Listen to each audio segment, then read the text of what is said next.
Edit in. Baseball and Whatever with your host, Justin McElwee. Because I was on campus and I had to appear like I was one of the cool kids, I would put the Star Wars book inside one of my textbooks so it looked like I was just studying for class. All right, look, there's only one return, okay? And it ain't of the king, it's of the Jedi. Vincent Francis Jankowitz IV. I'm a glorified fact checker. Last I checked, the most runs in a game wins. Actually, I am a fact checker. And Greg Probst. If you look at most Bond fans movie rankings, they have Casino Royale and Majesty in their top two. For me, these actually rank in the bottom part of my list. I mean, I love them, but they don't compare to Diamond Dust Forever. No, stop getting Bond wrong! Never. Never. All right. Hello. It's Justin. There's Vinnie. There's Greg. It is episode 62 of Baseball and Whatever. We are all back, all three. Pretty psyched. And this week we are going to talk about the Cubs, the White Sox, maybe a little bit of the All-Star Game and Home Run Derby coming up. And then we are going to talk about our favorite MLB stadiums that we want to go visit or wish we could have visited. Because maybe they're no longer standing anymore. There's one in mind in particular that I have for that one. And it's not, what was it, Ebbets Field? Was that the one you kept telling me? Polo Grounds. Polo Grounds. Sorry, no, it is not the Polo Grounds. It is the Polo Grounds. What, you got something against the Polo Grounds? No, Yeah, I the just, straightaway I have center, no... like 700 feet straightaway Yeah, no, center. thank you. No. As somebody who only hit line drives and grounders in Little League, no, I do not want to have to, I don't want a 700-foot center field fence wall. You don't have to play there. No, I know, but still.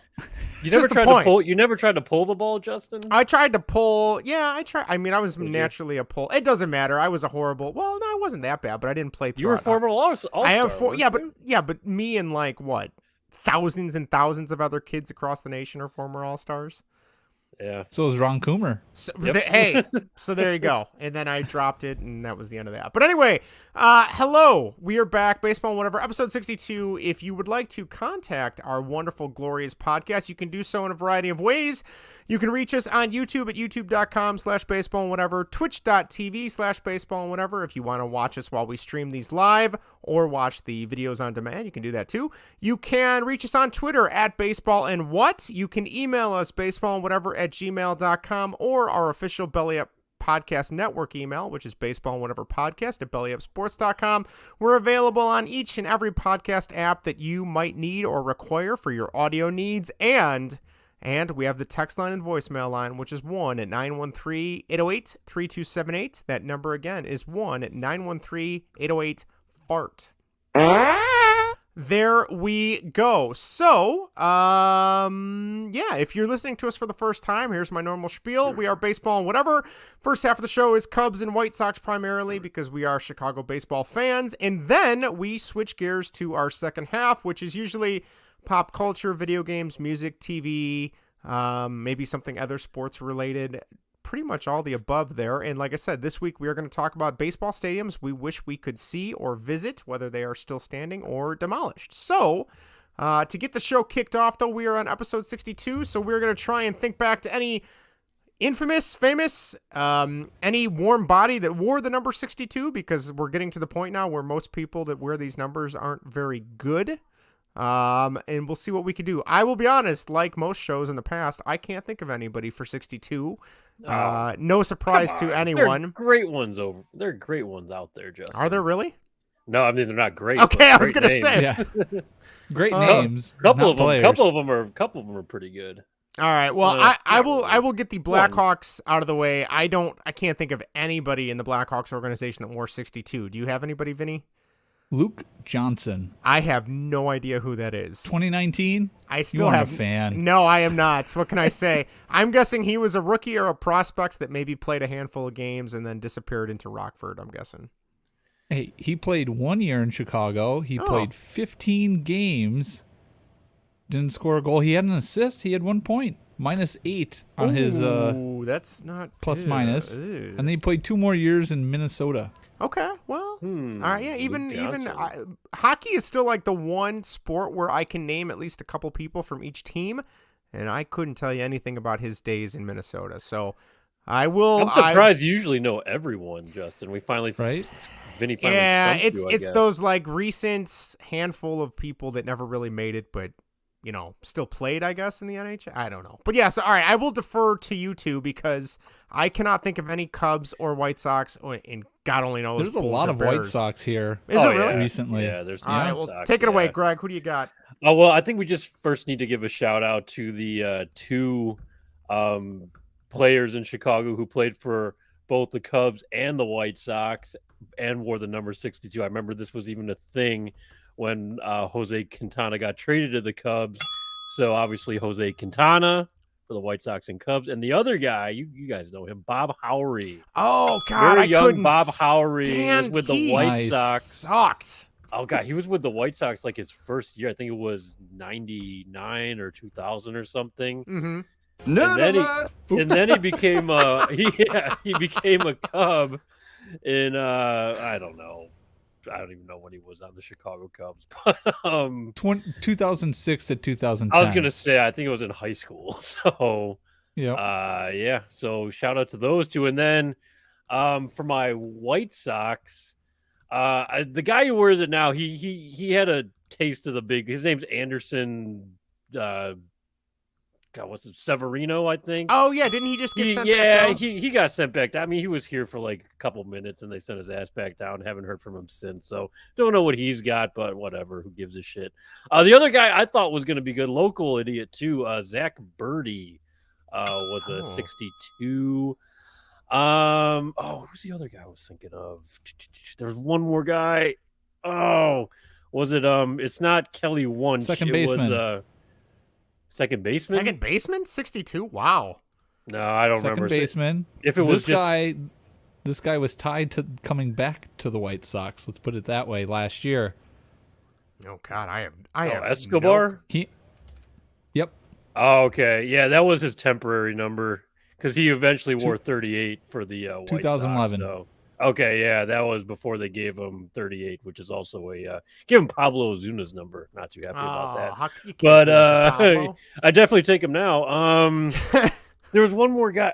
It wasn't. I don't think it was Danny Wright. I can't remember. But there was another relief pitcher I had in mind from like the 90s. Was it him? Right. Danny Wright? Yep. Oh, okay, yeah. 2001. 2001. Yep.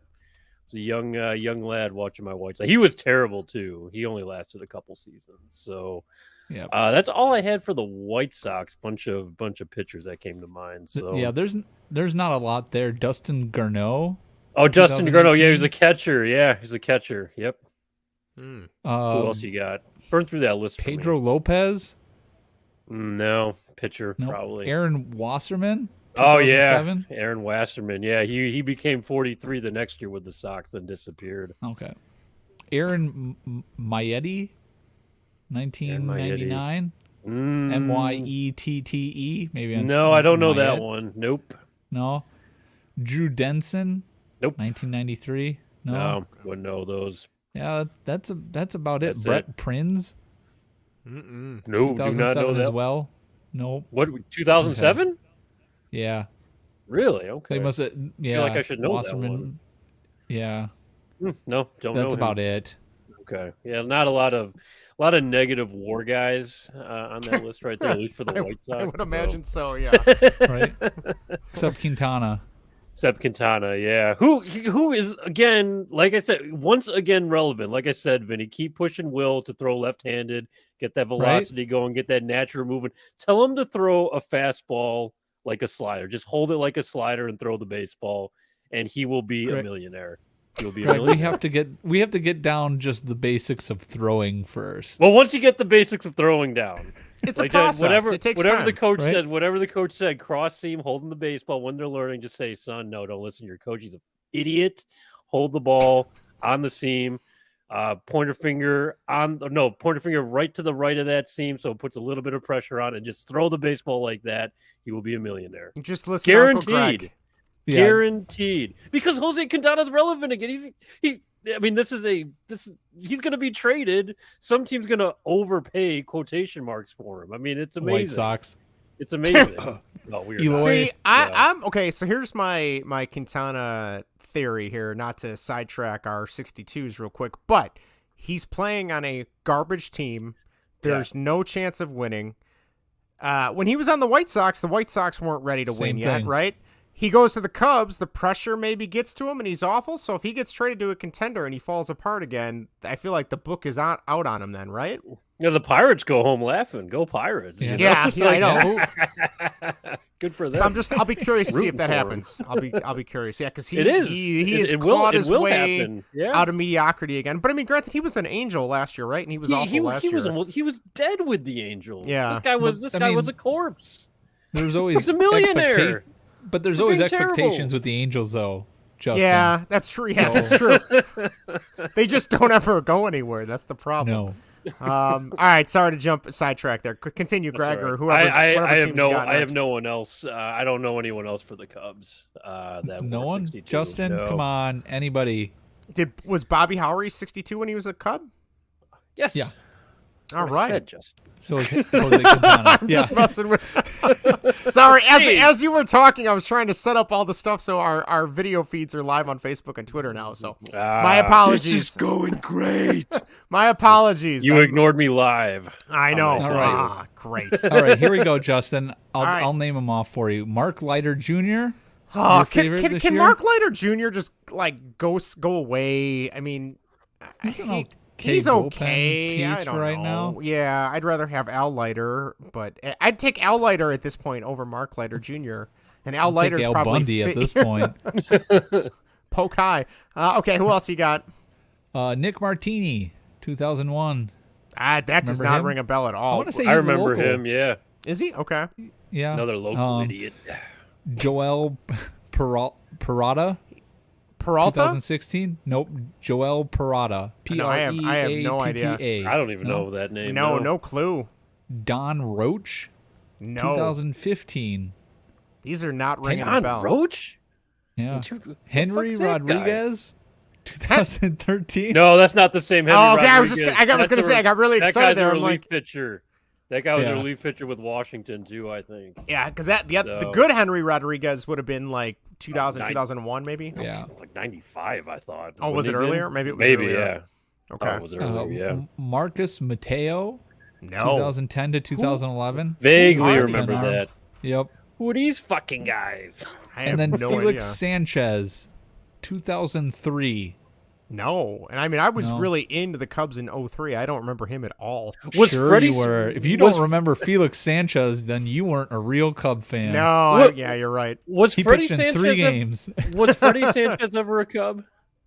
Freddie Sanchez? Yeah, no, was he ever he was he a third base pirate. right? And He with was the a guy Giants. that I Was he ever always with the wanted. Cubs? No, I always think wanted the so. Cubs to trade for him, but Yeah. they never did. they never did. Maybe I'm thinking of David DeJesus. He was a Cub. Oh, yeah, he he played on was a all the Cub. garbage teams, Yeah. And then he was on Comcast Sportsnet's coverage, like the Yeah, pre he and was. post. Yeah. His first season was rough, and then he kind of grew into it a little bit, and then they did not bring him back to Marquee, I believe. So I don't know what happened there, but interesting. All right. Okay. Bears? Greg, you got anybody for the No, Bears? I don't have one for the Bears. I don't know those O linemen.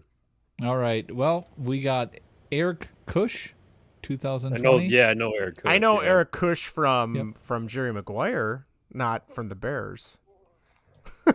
Nerd alert! Ted Larson? No. Is he a character? Wait, is he a character? Eric Kush? Yeah. Yeah, he was. I haven't seen that movie in forever. He was Tom Cruise's high profile draft pick that he was the only client he still had. Oh, that was his name. And Okay. then, he switched. screws him over for Jay Moore's Oh, character. right. Yeah, sorry. I'm glad, I Vinny. forgot that was his name. Ted Larson, No. Vlad Dukakis. No. No. Olympia Dukakis. Any relation? His brother Michael ran for No. president, if I'm not mistaken, right? That was a political history joke. Sorry. There you go. All right. Michael Dukakis. Nobody know. All right. Keep that stuff away, Justin. You're just like your This sister. isn't school. You hate history stuff. I didn't come here Right. for homework or anything. Just Right. FYI. My apologies. We got Dan Jiggets. Oh yeah. Oh yeah. Yeah. 670 The Score. And, I know him from radio Dan more than the McNeil, Bears. Yeah. Yeah. ESPN Yep, and yeah. Mark Bortz, was probably the big name. That's such a great name. Mark I'm just thinking Bortz. of we're out of Bort license plates. That's all I can think of right now.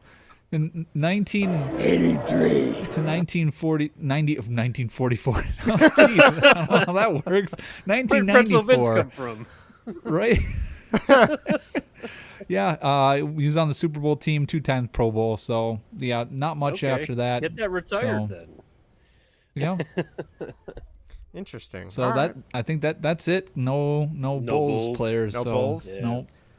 Well, oh God, what are we gonna be at? 63. There might be a couple. Maybe there's a couple of hockey players that were 63. I can't. For next week, I'll have to do some research. But anyway, Got a let's. couple 63s in mind. We got to go to our no text or voicemails this week, but we do have one YouTube comment. Greg, you want to take that? Sure. Dave on YouTube, our friend Dave. Awesome Avalanche hat, Justin. He's not wearing a hat. This was from the. This was from the the best GameCube. No, not GameCube. What was the best you and I the did? It was categorized all- PS4? No, not genre. last week. It was a couple No, it weeks was the ago. week before. It was when we did the It's Always Sunny. Oh, Okay, gotcha. Yes, I. So You don't yeah, remember that one, do you? no, yes, I do. Dave, if you're looking for that Colorado Avalanche hat, that it's the Rockies, the old Colorado Rockies hockey team logo that they adopted. Go to 47brand.com. That's where That's where I've been getting a lot of my hats is from 47. So yeah, check that out if you are in dire need of that Avs hat. There you go. Sorry, Who's continue. Dave? Dave is actually so Dave was in the chat last week with us. He is I met him through playing video games online, which could have gone horribly wrong. But he was a teacher, so we kept in contact. He's a big hockey fan, lives in Denver, and actually it turned out he was at a Cubs game a couple years ago when I was at the Cubs game, and we met up and had a chat. He's a very nice guy. So yeah, thanks Dave for writing in. We appreciate it. Should we hit the hot takes? let's do it. All right. Greg's Hot Takes. Now you want to get nuts? Come on! Hell yeah. All right, want to get nuts? Come on. Let's get nuts! All right. I'm gonna let you guys take it away because mine kind of ties in with the White Sox right now. Okay, so then we can I will carry say really quick that I have started playing Deathloop. Oh yeah, how is it? Shout out GameFly, by the way. Sending used games in real nice ass condition.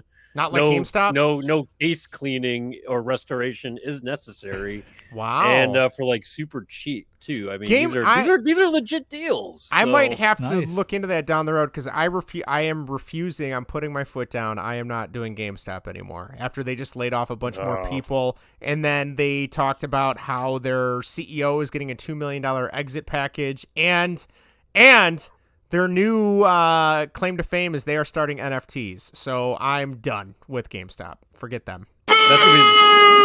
That's gonna be the school districts pretty soon doing the exact Ye- same thing. So What's that? Creating School NFTs? districts are going to start creating NFTs NFTs. and giving. Well, the superintendents are Exit are also packages, giving yeah. themselves Well, giving themselves and it's- $2 million raises. It's too, it's so. a bummer because we've interviewed editor in chief Game Informer Andy Reiner. He's an awesome guy, huge Cubs fan, and it's a shame because there's that magazine. Like I still occasionally will subscribe just to support them because I appreciate what they do. And I was listening to a podcast from MinMax, who they had a bunch of the former Game Informer guys on there that just got let go, and it seems like what GameStop's doing is they're letting people go. They're seeing how long they can keep it afloat and seeing, preying on, okay, well, we're shorthanded. We're going to have to work even harder. And the quality's not dipping because they're dedicated to their craft. And then in turn, they're getting screwed and, they're letting even more people go. So, yeah, screw GameStop. I'm Well, that's done why with you them. sell to Greg Stop. Yes, So, I will be selling all my games to Greg from now on. So There you go. I have nothing to sell at the moment. But anyway, yes. We'll get on that. I got to finish. I'm almost done with Elden Ring. I'm like 20 hours in. Are you gonna sell it when you're No, done? God, no. I'm not selling that. I It's was too like, good. man, you're not selling NBA 2K to me. No, I'm not And I selling still that came either. out on top because GameFly had a better deal than what I would have paid you. You could have made a $5 profit, Justin. I'm not. But, I'm not in it for the profit. I don't want to screw over my brother-in-laws for video games. I'm try to. No, I was just putting. That No, I together know, I for know. You're too I know. kind, Justin. I know. I'd be like, no, the I saw price the at deal. I'm GameStop like, went down. Justin, this is what you could have done. It's too good of a game. I still occasionally play it when I have time. Well, but, I'm actually it's just a double-edged sword because I'm happy you're actually hanging on to something. You know? Yeah, So, it doesn't happen often. It doesn't happen. Not It lately. doesn't. But Anywho. all right, I know Vinny's got a hot take this week. So Vinny, what's your hot take? Not really a hot take, but I finished The Boys.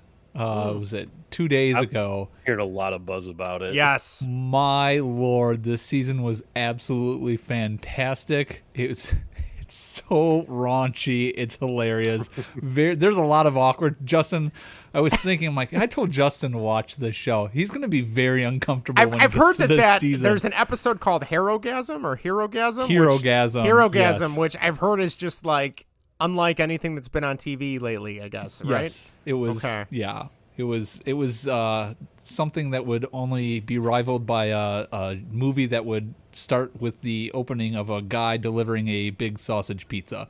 Okay. That was wow. wild. It was extremely a wild season. I really enjoyed it. I thought it was one of their best seasons yet. Regardless of that episode, it was just, the same humor, the same just goriness, I guess, that's in that show. I love it. You guys should be watching it. Everybody should watch that show because it's if you like raunchy and kind of like dark humor, you'll like that. Which Justin, you like It's Always Sunny, which I do love kind It's of Always raunchy Sunny. Yes. Oh yeah. and for sure. dark humor. So I feel like you would like The Boys, even though some scenes are kind of probably I might have to cover my squeamish. eyes, maybe. Yeah. Yeah. Call my maybe mom Erica and make sure I can get permission to watch it first. Right. Yeah. Okay. Yeah. Or ask Erica. Have I guess I Erica could there have to put the blanket over your head or something like could- that. Yeah. I guess I could Have, ask Erica for permission too. So Yeah, have her preview the episode so she can tell you where to fast forward at.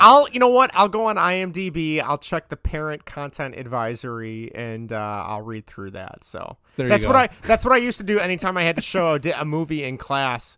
I'd be like, all right, this movie's from the 90s. I remember it being perfectly fine, but I need to go back and find a way to check to see if there's anything I need to like. Whoops, the volume slipped. Sorry, guys. I did, stuff like that. So, all right. Well, I will. Would you do that? Would you sit up there and do fake? I've volume slip once or twice. Yeah, I've done that. Yeah. Just you know what? When I did that, students probably thought you were the biggest. that was He's more, not fooling anybody. That was more like my first few years of teaching that I did that when I was still nervous about that kind of thing, and now it's and then the kids laughed at you. No, now it's like, you know what? It's PG. It's rated PG. The school district has a binding thing saying I can show PG movies. I don't care. We're fine. And now I just whatever. So the kids were like, Mr. McAwee, turn that fucking shit up. What the hell's your problem, asshole? Yeah. Stuff like that. So. Yes, but all right. Well, I will. I can't make any guarantees, but I will try and get into The Boys. It's quick. Their seasons are quick. They're like 6-7 episodes long. They are an hour episode a night, so there's that. But I mean, they're very short seasons, but it's so worth it. I mean, especially if you like superhero stuff too. Yeah. Well, right now we're working our way through Bosch Legacy, which has been pretty good. So that I haven't minded at all. That's been pretty good. There hasn't been any drop off from going from Amazon Prime to Freevee, formerly IMDb TV. If you didn't know they had a TV app, but yeah. So that's what I knew about IMDb TV, but now it's what? Yeah. Now it's called Freevee. Yeah. Okay. So interesting. Right. Yeah. That sounds very inappropriate. Yeah, I suppose it does. It is inappropriate. The only other thing I want to say, because Vinny's on this week, is last week the Clerks 3 trailer dropped, and I, as somebody who loves Kevin Smith movies for the most part, there's a few that I feel like he missed on. I am really excited for Clerks 3. Vinny, I will admit, I've known you for almost 12 years. I did not know you were a Clerks fan. I don't know how that never came up. I think we've talked about it. Have we talked about it? Okay. Podcast. Well, I've only seen the Clerks second 2? one. Okay. Clerks 2 is great. It's fantastic. It's hilarious. It's amazing. It's such a heartfelt movie, but some of the content is just so, like we said earlier, so raunchy. But the message is really, really heartfelt. So, which message was that? Was that when Kelly's there? Maybe. Is that the message you're talking about? Maybe. I don't know. I'm not quite Kelly sure. and Elias? Yes. No, I've only seen the second one. I saw the only scene in the first one I saw was the accountant that's there looking for the perfect egg. Oh, of course, yeah. I was in college at the time studying to be an accountant, and I'm like, gosh, is this what my future has to hold for me? Is I'm going to be sitting in a convenience store looking at eggs, looking for the perfect one? And then there's the milk maidens, which are the moms that come in to try and figure out, like, they pull all the milk jugs out to see which one has the best expiration date. And then there's a scene where they talk about I do that.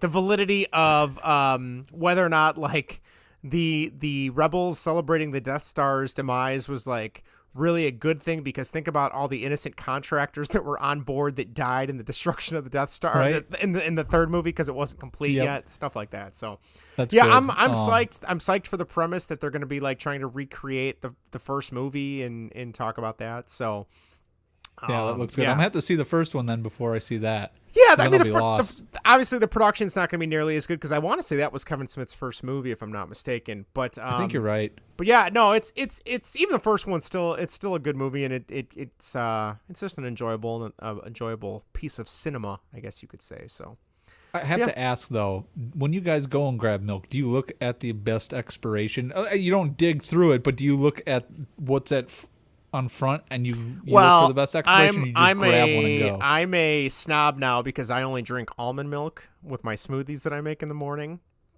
Nerd alert! I can see Greg's like, what the hell is wrong with him? But yes, so I do look, not as much. I don't waste as much time because I know I'm going to drink it all within like a week anyway. But what I do is I am Yes, what I do is I am horrible at checking the bread aisle. I will go through all the bread to find the one that expires last, because I don't eat all the bread fast enough. That's fair enough. What? You don't don't put it in the fridge. Oh no, I don't put it in the fridge. It lasts so much longer. Oh, that's gross. You don't have to worry about that. No, I don't put it in the fridge. It's gross. It's cold. I don't want cold bread. Cold bread's good. Is it? What? No, we burned through ours. I've never put bread in the fridge ever in my life. I put it in the freezer. I didn't before, too. do it until my wife started. I met my wife and she started doing it. I was like, oh, and it lasts forever. Usually, yeah, bread would go pretty quickly. Growing up, because we would just put it in a little bread drawer and. Oh, I keep it in the plastic thing that it comes in. Well, that's just gotta ask. Oh, Vinny. okay. It was just like a bread drawer. What? Vinny, do you like green bread? Just curious. No, that's dangerous. Okay, I just want to make sure that. Well, considering if it's lasting forever, just to make sure you don't like it green. Vinny, your sister has in the past, not recently, because I won't let her. She has scraped mold off her bread. Yeah, just like that Sheryl Crow song. I can't remember what Sheryl Crow song that is, but yeah. See, you can do that with cheese, though. Yeah, right? No, I didn't. If you cut off the part of the cheese that has mold on it, you can eat the rest of the cheese. Really? Granted, there's no mold on it. Yeah, because usually it's on the outside of the cheese, I don't know. not Too the much inside. cheese. How much I heard that cheese from a is too much chef, cheese? so. Do you like blue cheese, Justin? I love blue cheese, which is technically like mold, Molded right? cheese? Yeah, that is mold around. I it. love Delicious. blue cheese. On a Same thing with burger, cottage cheese. Man. Oh yeah, cottage cheese is gross. I don't eat that I don't anymore. do I love cottage cheese. As a kid, No? I ate it all the time. Ooh. Now so I have good. a Put more. little I have hot sauce in there. I have a refined Cheez-Its. I have a much more refined palate now. I don't like it. I think your palate's gone the wrong way. I don't know. If you talk to my parents or Erica, I try a lot more things now than I ever did in the past. But well, that's good. all right. Well, Greg, do you want us to jump into the baseball and then get to your take, or do you want to talk about it now? What would you like? No, we'll get into the baseball. All right. After, of Baseball. course. Welcome back to Major League Baseball. Sort of. Taking a look at Chicago's two favorite teams and other happenings around the MLB. All right, Greg, take it away. Before we get to baseball, let's take a quick break for a quick ad read from Justin. Oh, yes, that's right. Thank you for catching that. All right, we'd like to thank our partner in the clutch for joining us here on Baseball and Whatever. In the Clutch is an awesome sports apparel company that is known for their licensed MLB, Negro League, and MLS apparel, along with great shirts to rep your favorite retro hockey, baseball, and football teams. Even better, if you head to intheclutch.com right now and at your checkout, use promo code baseball and what, all one word. That, again, is promo code baseball and what, all one word, and you will get 10% off your order. So thank you again to In the Clutch. Check them out at intheclutch.com. You will not be disappointed. Good save, Greg. Oh, anytime. That's right here. Save everyone's ass. So, other than my own. Baseball, White Sox. We're going to talk about the White Sox. The White Sox are still weird, man. I don't know. They're destroying the Twins tonight, which is just great to see, which is why I'm actually wearing a White Sox t-shirt. It actually, kind of feels nice to wear one of these again. I can't lie. But was thinking about it, when you're at work and you're you're restoring tile floors, you're doing it by yourself. You get a lot of time to think. You get a lot of time to think to yourself. I was going back and forth. I'm running the machines and doing. I mean, you guys know how it is. Actually, I have no idea if you know how it is. No, but I've done floor tile, restoration but... by actual trade. People say I'm a jack of all trades, master of none, but I'm actually a master floor refinisher, if you're going to consider my trade. So that's what I'm doing. That's my jam. Some days it's boring as fuck. Actually, most days it's boring as fuck. So I'm doing my floors, and I'm thinking to myself, what the hell do I want the White Sox to do? I don't know what I want them to do. I don't know what they are going to do. Right? Win, obviously, but they're not doing a whole lot of that, minus tonight, hopefully, unless they don't blow it. It's 9-1. I just still 9-1. So there's still plenty of time, plenty of baseball left to be played. But there's a lot of deadline chatter, and I've really tried to avoid Twitter the past week, because unless it's just Bond or some boob that Vinnie finds that I can't help video myself game and sale, chime in, or video game sale. Oh yeah, well, video games. That's why you got to check it, of course. So especially now, like GameFly's advertising a little bit more, where they're you get $70 games for $9. I mean, you're losing money if you don't. Oh yeah. So yeah. Either way. So I'm thinking, like, what should the White Sox do with the deadline? Should they sell? Should they buy? I'm like, who the hell knows? Who the hell knows where they'll be? They'll probably be in the same goddamn spot. No one's. You were gonna say, who the hell cares? Yeah, well, yeah, that too. But I thought of something here. All right. And so I say, what should we sell? Should we buy? I'm thinking, why not both right now? Ooh, all right. So why not both? Because we can. Like I said, it's depending. I have no faith that they'll win the division right now. I'm not saying they can. They totally can. Will they? Who the hell knows? Probably not. But I don't know what you can get for him. But I think the White Sox should trade Lance Lynn. Ooh, I think we should go out and see what we can get for Lance Lynn, because he's had 6 starts now for the White Sox. All have been terrible. There's still a good pitcher left in there. He could be coming back. We've been shitty with him this season. We've been mostly shitty without him. And Cueto's kind of holding ground right now. Whether that continues, who the hell knows? I think the White Sox are waiting for the epic collapse, but he's been another solid start tonight. So, I mean, if we can hang our hat on something, maybe it's him. Knock on wood, who the hell knows? So I am open to a Lance Lynn trade right now. He's under control for rest of this year, rest of next year.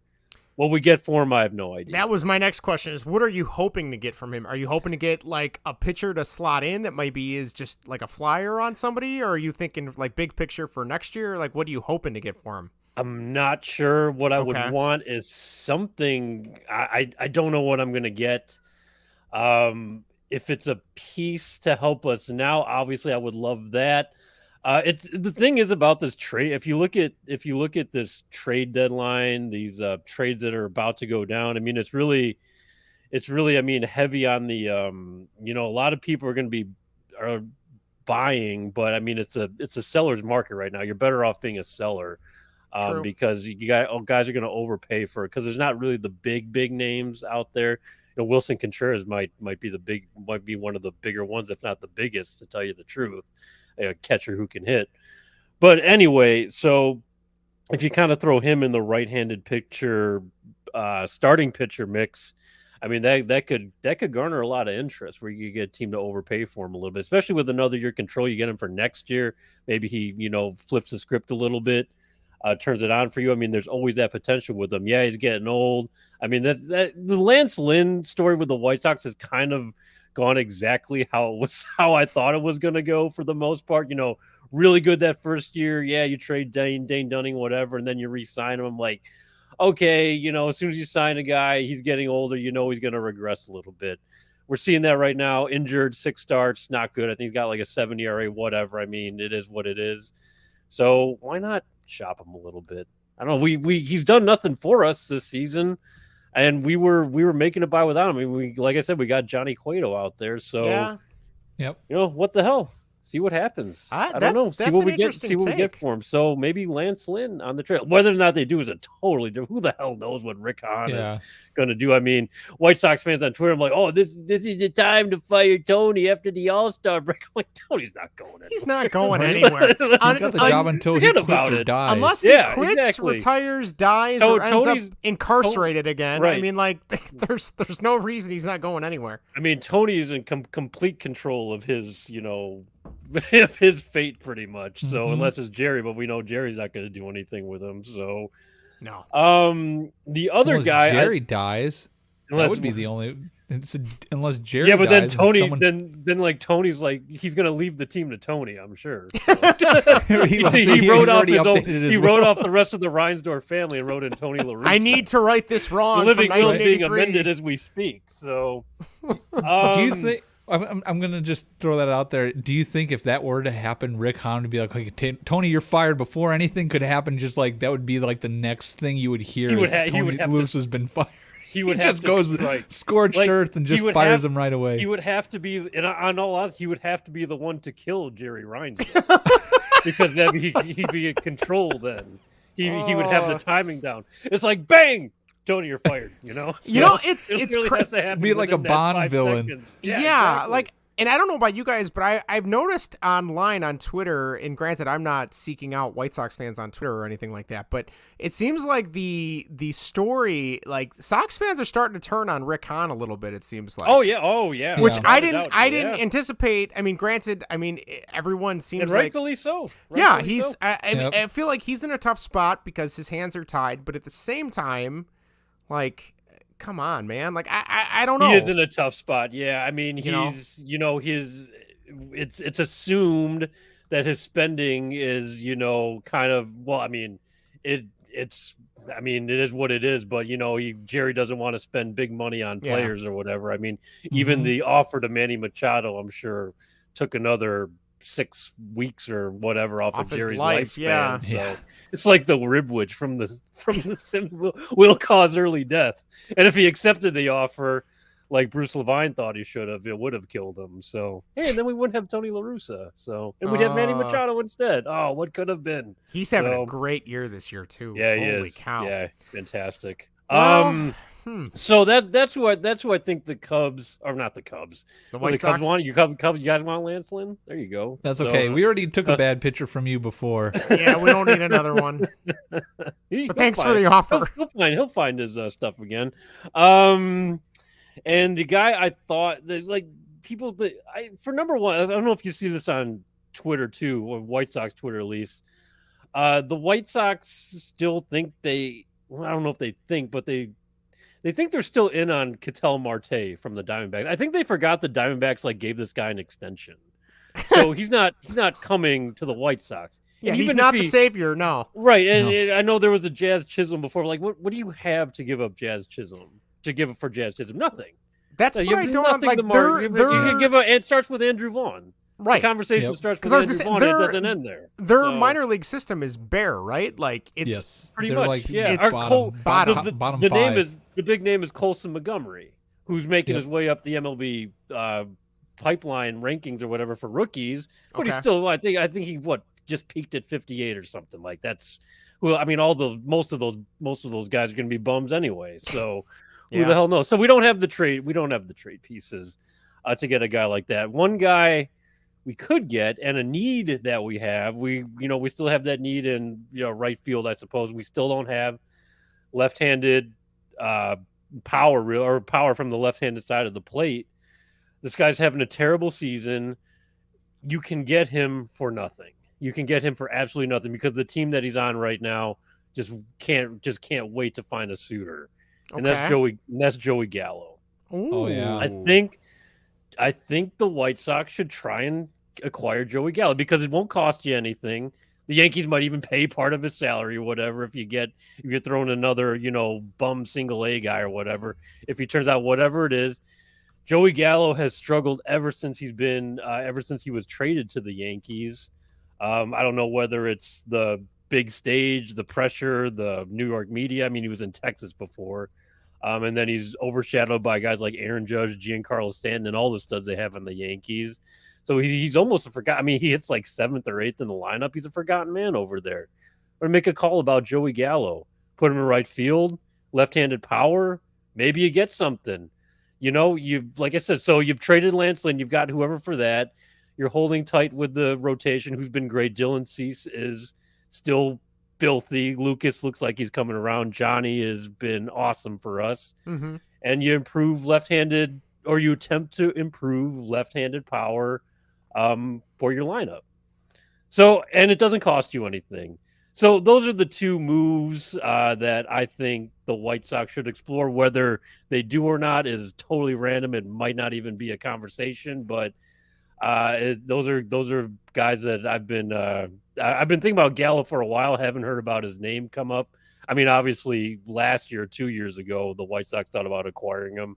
But now that he's a free agent after this year, he costs you nothing. So yeah, because he's having a really bad year. He is having a bad year. I think he'd still be like the White Sox home run leader, maybe, or at least tied for it. But Greg, I think you could be the White Sox home run leader at this point. Oh, that ball is a hitter's ballpark too, and the White Sox suck at home. So I mean, it's so weird, they really do. I just don't understand that aspect of it. Yeah. So I mean, why not go?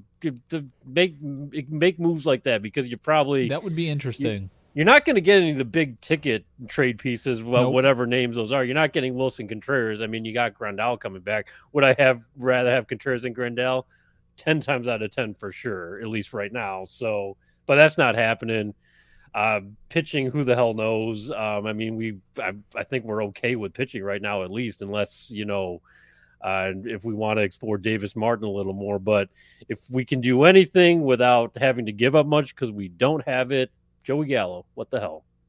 That's interesting. That is an interesting move that I mean, not being a Sox fan, but I could totally get behind that. Don't give him number 13 though. That's Ozzie's number. Give him like. Are you hoping Ozzie makes a return someday or what? As manager or no? Always wanted that. After his fight with Jon Heyman. Yeah. Oh my God, that was. I'm glad you brought that up. So if you aren't in Chicago, because yesterday that was like. I think that made national. Was it? Did it? Okay. National buzz on Twitter at least. So Ozzie Guillen, who I will admit, and I think I've said this to you guys before when we've just gotten together and hung out, but as a player, I remember growing up watching him play at the tail end of his career. As a manager on the White Sox, I could not stand him. Being a Cubs fan, just he got under my skin. But as a broadcaster, I love listening to his thoughts on the game. Mm-hmm. Like he is very articulate on what he wants to say and what it's like to be in the game and all that. So when on the post game that he does on what would it be, CSN, or not CSN, NBC Sports, sorry.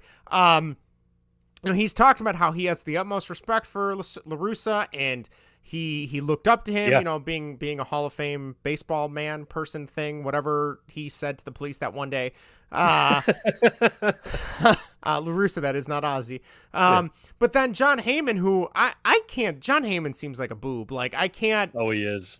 Anytime he's on sports talk, sports radio talk, and I hear him, I'm like, click. I turn it off. I don't want to hear because he just regurgitates anything that's going on, like on Twitter. He doesn't have.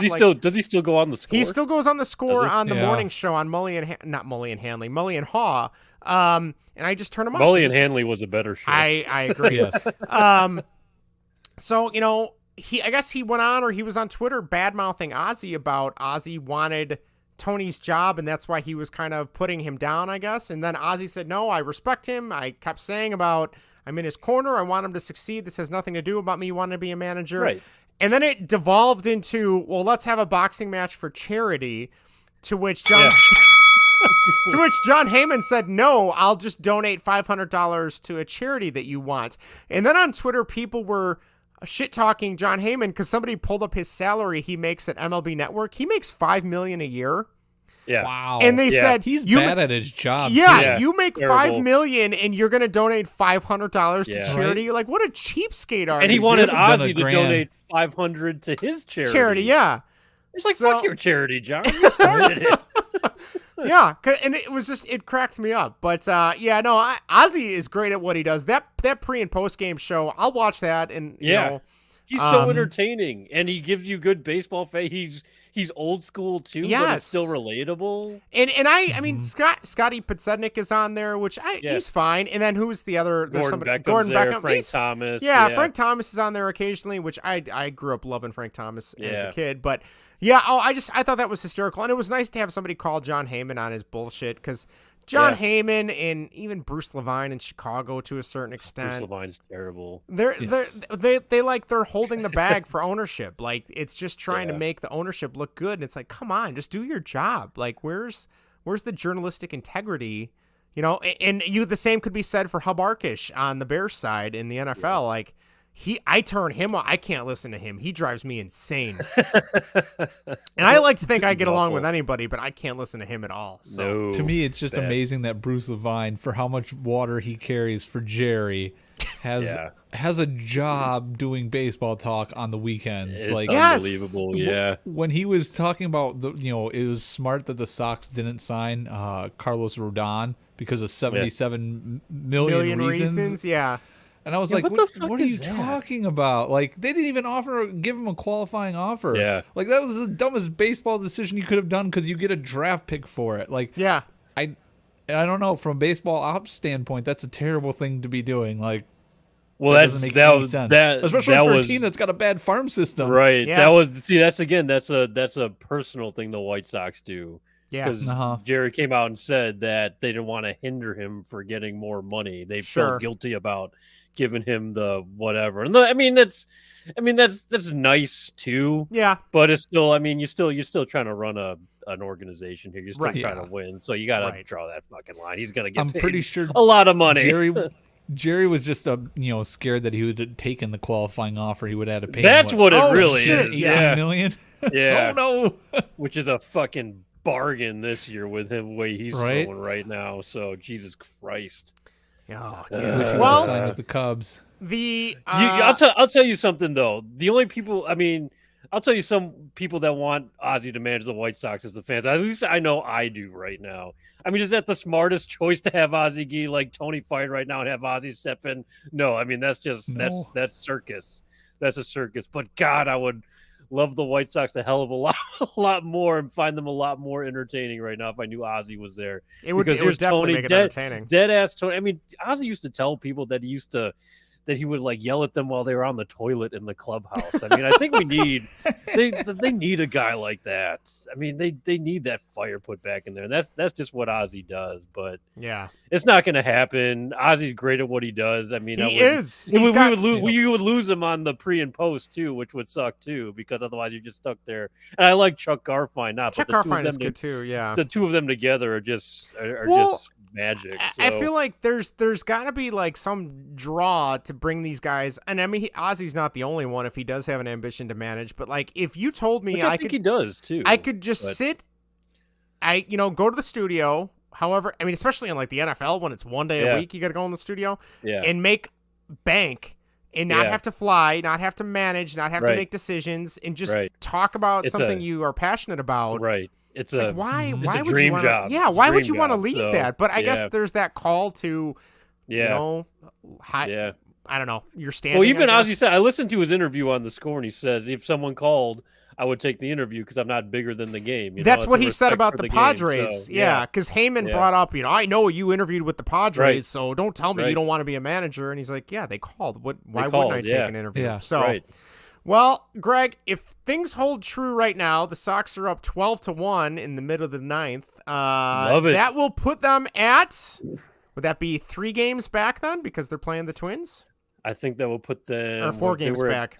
They're 5 back right now. They're 5 back, so I think they'll be putting 4 games back, okay. So they'd be 4 back. Oh man, it's close. Yeah, that's still. I mean, that is still. I mean, yeah, the season. It sounds worse because they've sucked, but that is. I mean, the Twins, the Guardians, the White Sox. None of those teams are damn good right now. But the White Sox have the.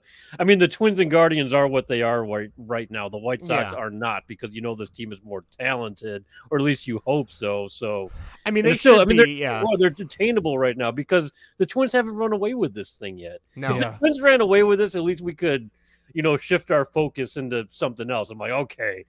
We're go out Bears. Go Cueto. Get rid of Pollock. Get rid of this, that, and the other, and then at least you can prep for next year. Shut down Kopech or whatever you needed, whatever bullshit you need to do, and move on. But no one's run away with it. No one's gonna run away with it. I don't think for a long time. So this is going to be treading water for a little bit, and probably go into September, to tell you the truth. Yeah. One of these teams gets hot. I don't know which one it's going to be, if any of them, but. Hopefully it's the White Sox, but nothing they've done has showed me that they are capable or will do that. So because I'd be ripping this. I could be ripping this shirt up tomorrow for all you know. So, you could. Actually, I like this shirt a lot. So it is. I do like those.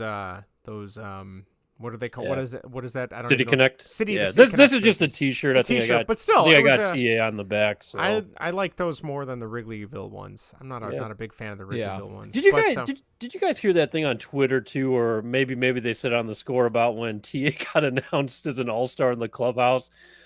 Super Joe gave the announcement to the team, and there was just like a little golf clap for him. Really? For his announcement. Yeah, that's kind of cool. That's you don't think so? Be like Ron. He's the starting shortstop for the American League All-Star team, and there's just like little, Well done, TA. And then what you hear what David Ross did with Ian Happ and everything, and there's a whole clubhouse celebration. I mean, come on. Yeah. What the hell? I suppose you need something to root for, so maybe Bob Nightingale wasn't wrong. So maybe all those guys in the clubhouse are family men, and they don't appreciate what TA is doing outside of his family. Why? What's he doing outside of his family? You didn't hear that? No, I did not. The rumor that was going around about him having an affair? No. I heard about that. Baby mama? No, I did not hear that. I heard about that. I thought he was the one that in was the season, like really which kind of explained maybe that was some of the troubles he was going through. Oh, wasn't he also the one though that was real big, like with his wife, about every time he hits a home run, she makes him a spaghetti dinner? Yep. Oh, he's getting his spaghetti from somewhere else, it sounds like. I think so. Yep. Yeah. Oh, it's an all-star though. No, I'm just kidding. No, if he's doing that for real, but I hope not.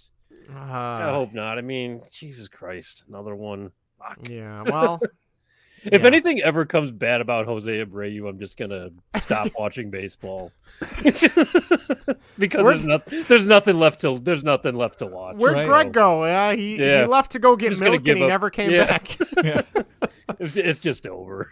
Well, my favorite baseball player. To go from a team that's still hanging in there to another team that is clearly they had a little run going, and now they are 2-8 in their last 10. So that's not good. They're getting their brains kicked in right now by the Mets. Last I checked, it was 9-0, 8-0. I don't know what the score is right now. Vinny and I, before the show started, Vinny and I were trying to talk about what the heck are we going to talk about when it comes to the Cubs. I guess, the one thing today was that the Wrigley Field lawsuit broke about not being in compliance with ADA. Vinny, in our text chain today, it seemed like you had a better grasp on this than I did. Do you want to try and explain this? Or am I putting you on the spot here? Yeah, thanks. No problem. Prepare for this at all. Otherwise, I can try if you need me to. Yeah, from what I could gather, this was a lawsuit that was brought up around 4.5 years ago, from what I saw, from an individual standpoint, and then most of it got tossed out, and supposedly the federal government has picked it up under ADA compliance, and. I don't know exactly what was named in the lawsuit on what they're actually trying to accomplish. Suppose I saw some stuff saying that was not enough premium seating for people with disabilities. Sure. There are a lot of people. I mean, I don't know exactly. I know my experience at Wrigley. There's a ton of ramps there. Yeah. There's elevators. I don't know exactly. What makes it ADA compliant, but sure.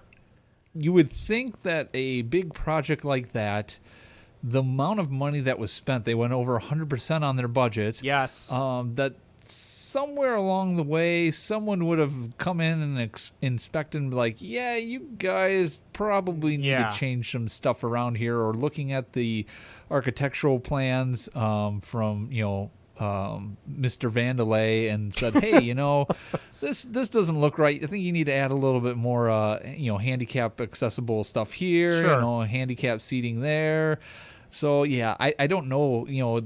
Supposedly this is a big thing when the federal government gets involved. Yeah. They usually don't get involved on, ADA stuff. So, we'll see what comes of it. But this is, it's kind of a big thing that's happening. So. Yeah, like I was trying to dig around for it this afternoon. The only thing I could really find is that the fact that something about, like you said, the premium seating, there was more handicap accessible seating in the premium spots prior to the renovation, and they felt that wasn't proper, not just what have you. So that's the only thing I could find. But like you said, I don't understand how the plans got approved by whatever architectural firm the Cubs had to use, and then I'm assuming they have to be sent to the city of Chicago to be approved. So I don't know if they just, this has got to be fine.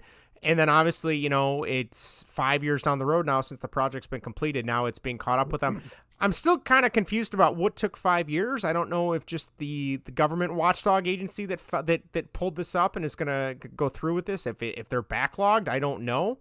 But yeah, I mean, personally, like I said, I can't stand Tom Ricketts, so anything that takes money away from him, I'm all for. But hold on now. If he's taking money away from Tom, he's going to line his pockets with the Cubs money now. Then we're going to get a bad product. This is all destructive to the rebuild. Now the rebuild is being pushed back 5 more years. And really, this is probably just came from somebody not getting their payment. They've been waiting for 5 years. It's like the guy in the Goodfellas, hounding Tom. Tom, where's my money? You said you were going to give me my money. Now they file a lawsuit. Now somebody's going to wind up in a freezer somewhere in Chicago. Supposedly, this opens the door to hopefully it's Tony La Russa. Supposedly, this opens the door to class action lawsuits as well. So that could really hit them where it hurts too. So I guess it's a good thing they didn't buy the Chelsea Football Club. But Papa Ricketts is going to have to use that money from the TD Ameritrade for. Oh boy, Vinny, it looks like Dr. Toboggan's in the chat. It's good to see him again. But so really that's all. I think that's all we got for the Cubs. They suck again. Well, I was going to since the major league team is awful right now. They'll probably lose their 3rd straight series. Let's maybe go through some minor league players. Sure. Let's give it to us. Looking on the year on the whole here. Do you know who the top rated weighted runs created plus player is for the Cubs? I've never heard of this guy, to be honest. He's age 25. Oh, that worries me already that he's 25. High A, Double A, so he's probably going to be a career minor leaguer. Maybe, I don't know. Maybe the Cubs give him a chance. You probably won't know him. Jack Slaughter. You heard of that guy? Slaughter. No. Yeah, I haven't either. That's not good.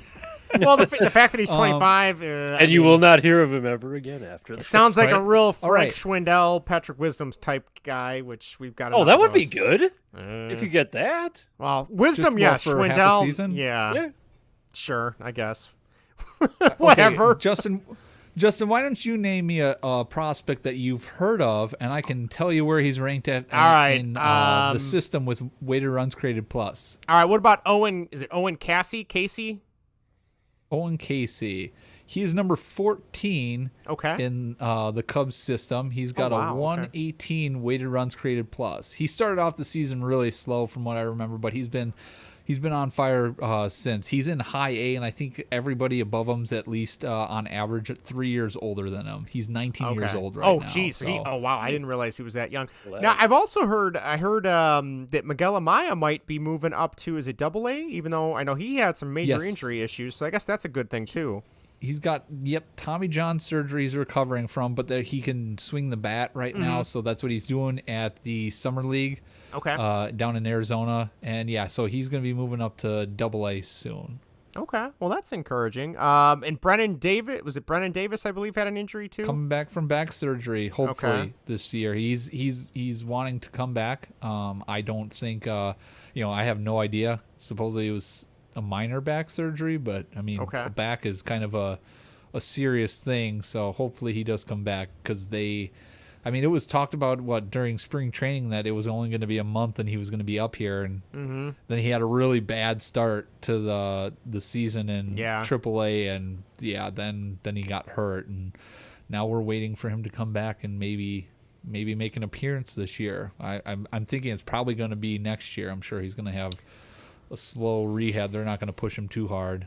Right. No, I would hope this year not. really doesn't matter at all. No, it's a wash at this point. So, what about Pete Crow Armstrong? He's going to be in the Futures game, isn't he? Yes. Yes, he is. He is actually ranked third in the Cubs system with a 155 weighted runs created plus.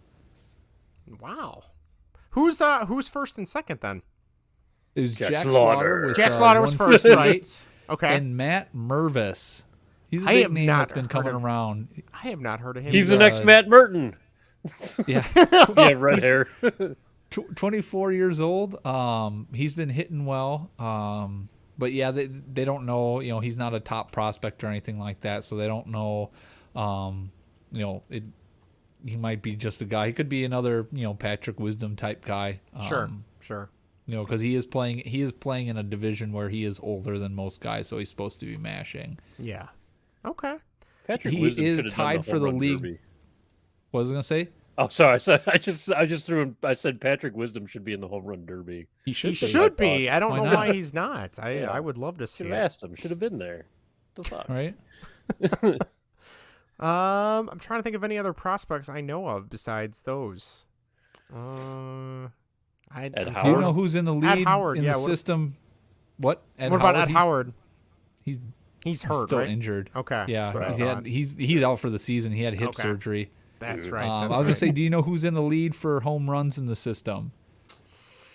I just said his name. Jack Slaughter. Nope. Pete Crow. Pete Crow Armstrong. No. The other guy. I literally the last name. Matt Mervis. Matt Burton. Yeah, there we go. Matt Merton. There we go. He's tied with Alexander Canario, who's in the Chris Bryant trade, I think. Yes, you're right. Last year. Yep. They both have 20. That was the guy I liked. 20 this year. Yeah, he's got a wicked swing. Both have 20 this year in the system, which I want to say there was some stat about that being like the first time in quite like 5+ years, I think, where someone in the system had 20+ home runs in the minors. So things are looking good. Yeah, then they have like 2 guys with 14, 2 guys with 15. Yeah, so they got a bunch of mashers down there. So yeah, we'll see if any of them actually, if they bring up any more young guys, it'd be nice to see make the team at least a little bit more watchable than they are right now. So can't hurt, especially with the way it's. I was really. I know for a while. I think Cody from CHGO was kind of on the. In Vinnie, I think you were too last week. Was it they were 9 games out of a wild card spot last week? Yep. That went by the wayside really quick. That did, sadly. But all right, well, that we might have to keep checking in on those guys that aren't injured to see how they progress as the season gets closer to the end. But all right, well, real quick, just if we take a look around Major League Baseball, we got the All-Star game coming up. I'm curious, now that they've released the uniforms and we've done plenty of top 5s on uniforms and logos and jerseys and things, what'd you guys think of this year's MLB All-Star game uniforms? First of all, this is the second year in a row where the players don't get to wear their normal uniforms, which I know a lot of people are not happy about. They look like their uniforms this year, though. They do. They just have like a gold tint, I think. Yeah. So at least that's there. They're fine. I don't like the hats. I don't like the mesh hat. No, yeah, why? I don't get the trucker hat. I don't understand. I own one of those. I'm like, God, I wish I didn't buy this. So. Really? That bad? You bought an All-Star hat? No. The spring training. Hat. Oh, Same okay. idea, though. Yeah. I don't understand. I like the design, but I'm like, stupid ass. I don't understand the trucker hat thing, and that's now the second time. And I will admit, I still miss. And granted, it's only been a year, but there was something really cool about seeing them wear their regular colors during the All-Star game. Like I really enjoyed that growing up as a kid. But I mean, really, they had the All-Star uniforms on for the Home Run Derby, which leads me to my next point. The brackets have been chosen. Do you guys want to hear who's facing who in the Home Run Derby? I think I saw it earlier, but go ahead and read it. All right. We got Kyle Schwarber versus Albert Pujols, which I still don't know why. I don't get why he got a free pass. Come on. Yeah. It's if Kyle Schwarber loses to Albert Pujols, I'm going to be pissed. Oh, my gosh. I get if he doesn't retire, if he doesn't Yeah. retire this year, then this is the stupidest thing ever because Albert Pujols, A, doesn't belong there, and B, you could have given it to Patrick Wisdom, who actually deserves to be in the Home Run Derby. Right. All right. Yep. Anyway, Pujols he has 3, 4, 5 home runs or something. Yeah, like that? that's it. Digits? He sucks. He's an old man. Ooh. Yelling at clouds. All right. Let's see. Then we have Juan Soto versus Jose Ramirez. Nice. All right. Then we got Corey Seager versus Julio Rodriguez, Seattle Mariners rookie. I'm kind of excited to see how he does. Then we got Pete Alonso versus Ronald Acuna Jr. That's a good first round matchup right there. So there you go. So I don't know. Do you guys want to just name who you think is going to take it? Since next week we'll have the show to be over. Schwarber? I think Schwarber. I think it's going to be Alonso again. You think Alonso? I think the guy just mashes. So I'm going to go see if he repeat for the third time. But, I'm Vinny. I'm going to be right there with you. I'm hoping it's Schwarber. It'd be cool I think it's going to be Bryce's dad tossing the pitches to him this time. Last time he was in it with Bryce Harper. Yep. Yeah. Bryce Harper's dad was the pitcher. So it'd be interesting since they're now teammates and Bryce Harper's not in it. Maybe his dad goes and helps Schwarber out and throws the balls for him. He was quoted as saying, "I think I can learn from my mistakes that I made back in 2018. I'm going to try and not he was in it in 2018. Yeah. Maybe not go full blown 100% right away. Just keep working at it." So, I mean, ever since they've changed the rules to the Home Run Derby, I've been a bigger fan. It's actually been enjoyable to watch. Right. So yeah, there you go. All right. Any other? Oh, and lastly, we'll have to talk with our NHL Toronto Blue Jays correspondent, Sirius XM Jake Hahn. The Blue Jays fired their manager, Charlie Montoyo, even though they are above 500. That is an excellent organizational move right there. Think so? They are what the White Sox, that they you know what they did? They probably looked at the White Sox, and they're better than the White Sox. They're actually they're probably in a playoff spot. They are right still now, in a playoff Jays. spot, yes. And they're like, we can't be that. We cannot be that.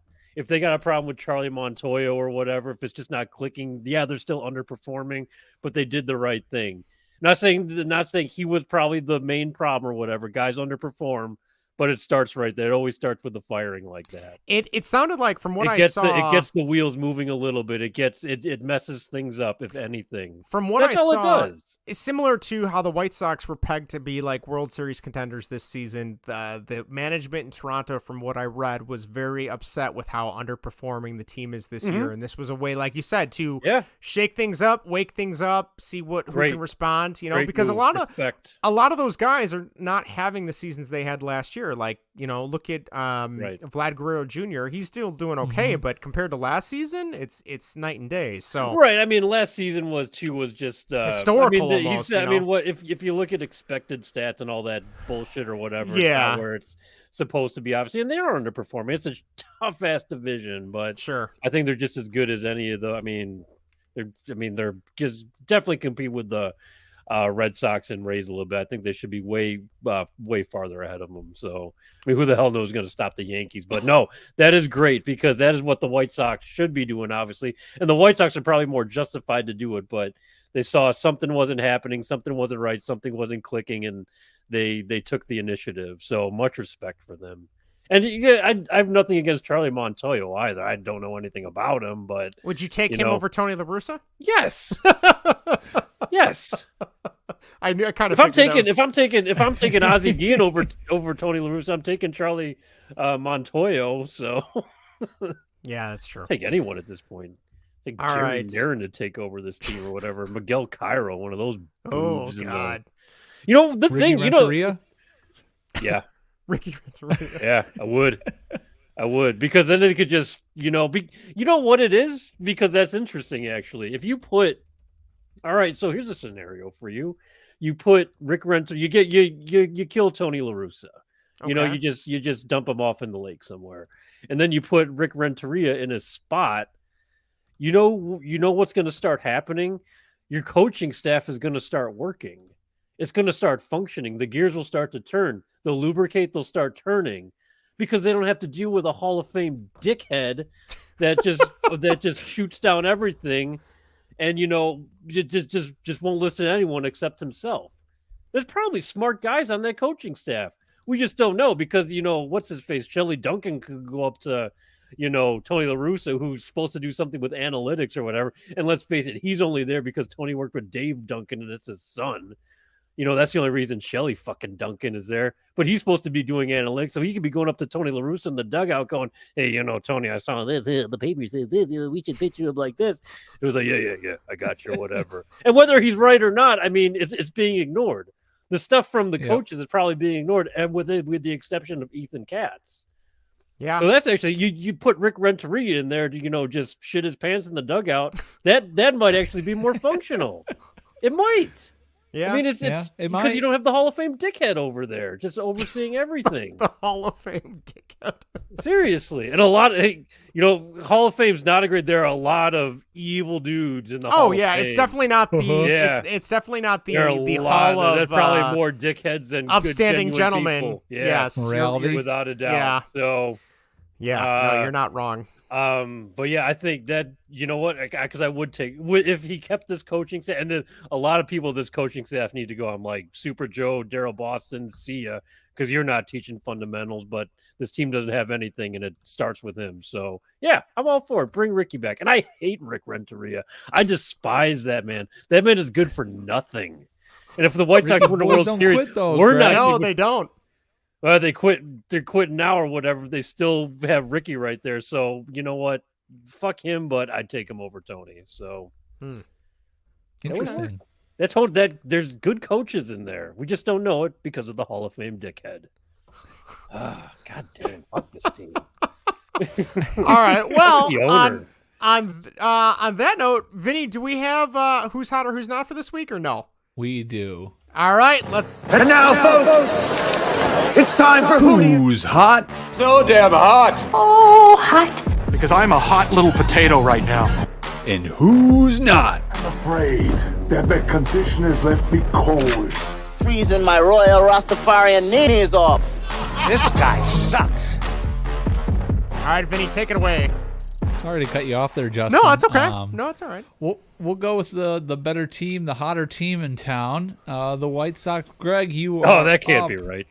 The bar is set low. Oh, it's so low. Who is hot this week for the White Sox? My first thought would be, and he's tearing it up right now, is Luis Robert. That is correct. Good job. He's Well having done. a great stretch right now. Luis done. Robert is slashing 357, 400, 643 with an OPS of 1.043, 2 home runs, 7 RBIs, 6.7 walk rate, and a 23.3 strikeout rate with a BABIP of 421 and a weighted runs created plus of 197. Luis Robert is hot this week on the field. And in real life, so I just said that. Yes, very much so. So I hope someone told him in the dugout, and probably no one did, but was like, stop being good, be great, and keep going, because he's good, but he's not, he needs to be great. So Great, yep. from now on. Exactly. Who was not hot this week? A couple names come to mind. The first one comes to mind is Andrew Vaughn. No, he's struggling a little bit.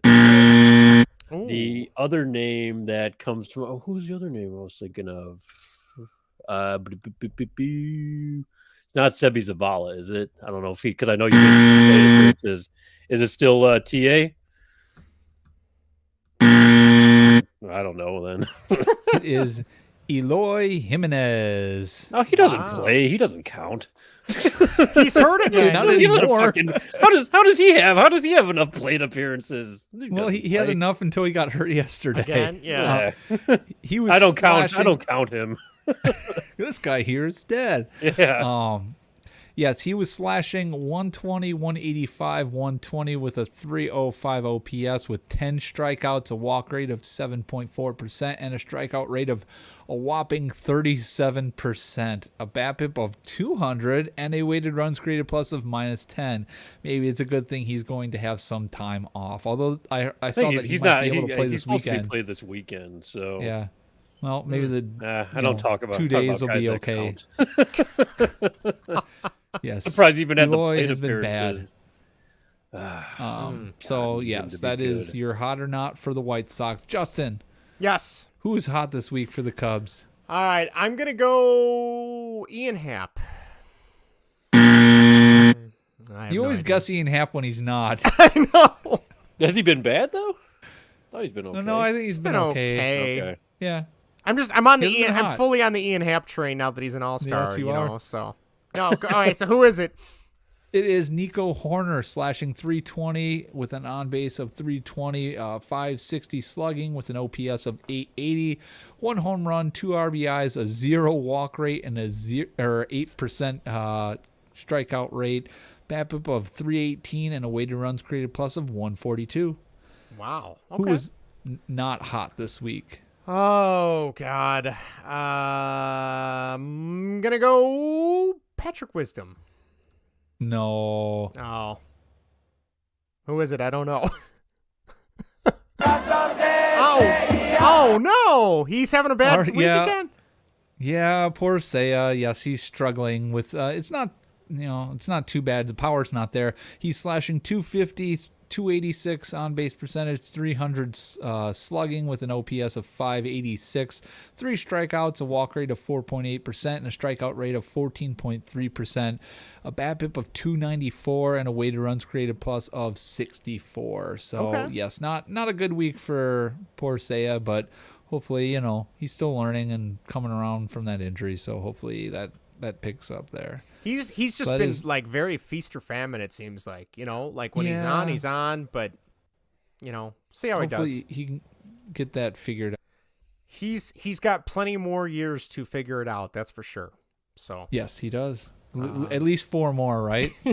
Unless he gets traded. Unless he's traded before. Who knows? He gets traded at the deadline. At this All point, right. nothing would surprise me. So right? Yeah. Well, Tom's got to pay for that class action lawsuit somehow. That's got to get true, this cut the salary.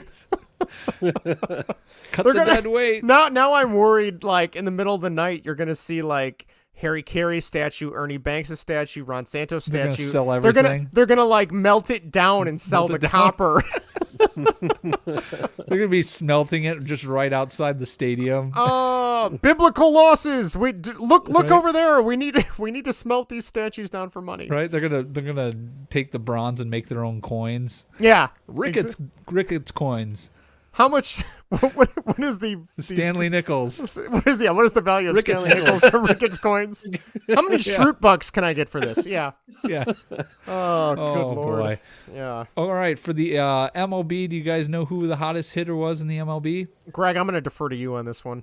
I was going to say Freddie Freeman. I don't know. His ex, I'll say his ex. No, I guess he would have been an ex-teammate if they were on the Dodgers together. But this guy was an ex-Dodger. Let me put it that way. Ex-Dodger. Yep. Why can't I think? Why Signed can't I a big think of contract ex-Dodgers? this offseason.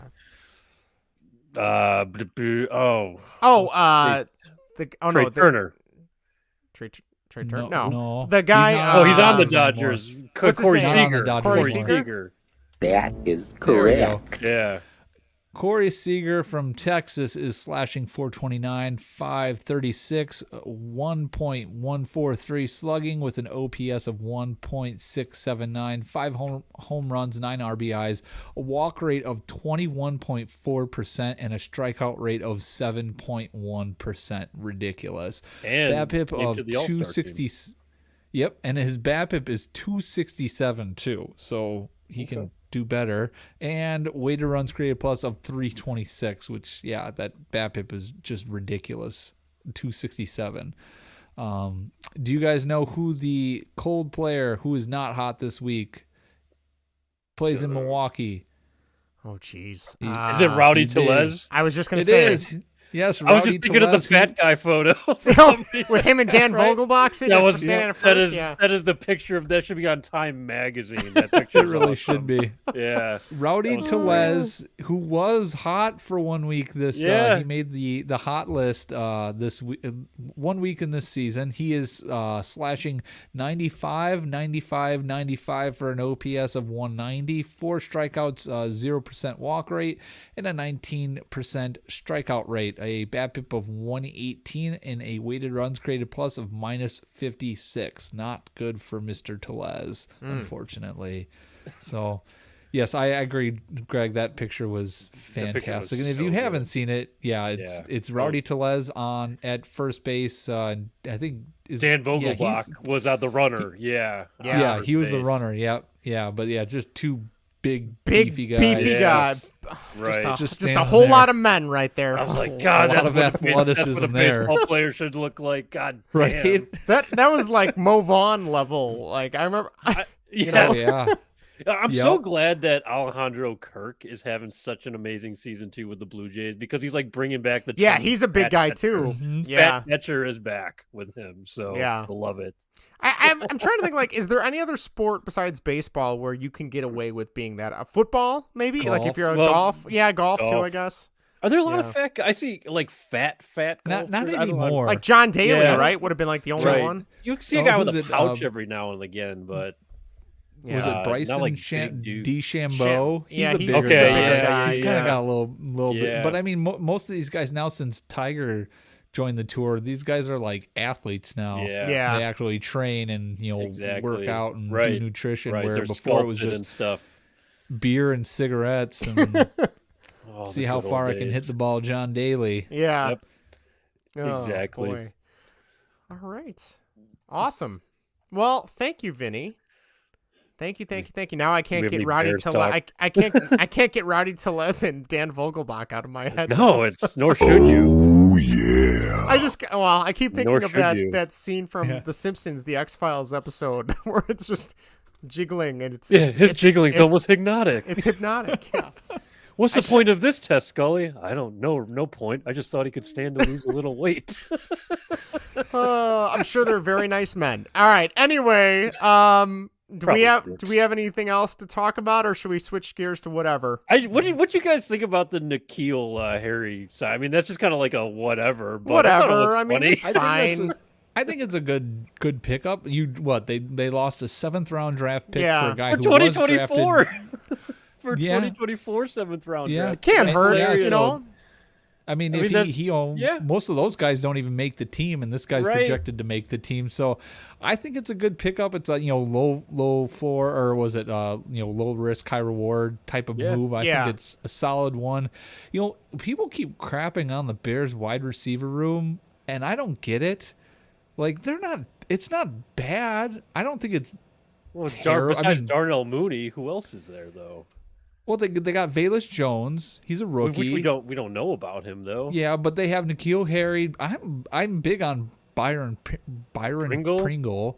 You're much more optimistic than me. If you compare the rooms of the Bears and the Packers, the Bears I think have a better room than the Packers do. The Packers have what? If the Bears had Aaron Rodgers, I'd feel better. That's the problem. But I mean, when you're comparing wide receivers, I mean, still, but it goes they together have a bunch of almost. guys who you don't know. I mean, I don't know. I think they get crapped on a lot, but I think the Bears wide receiver room isn't as bad as people think. But again, I'm the dope optimistic of this podcast. That is very optimistic. The Cubs will win the division. And I actually it could have happened if the whole starting rotation didn't get injured. All right.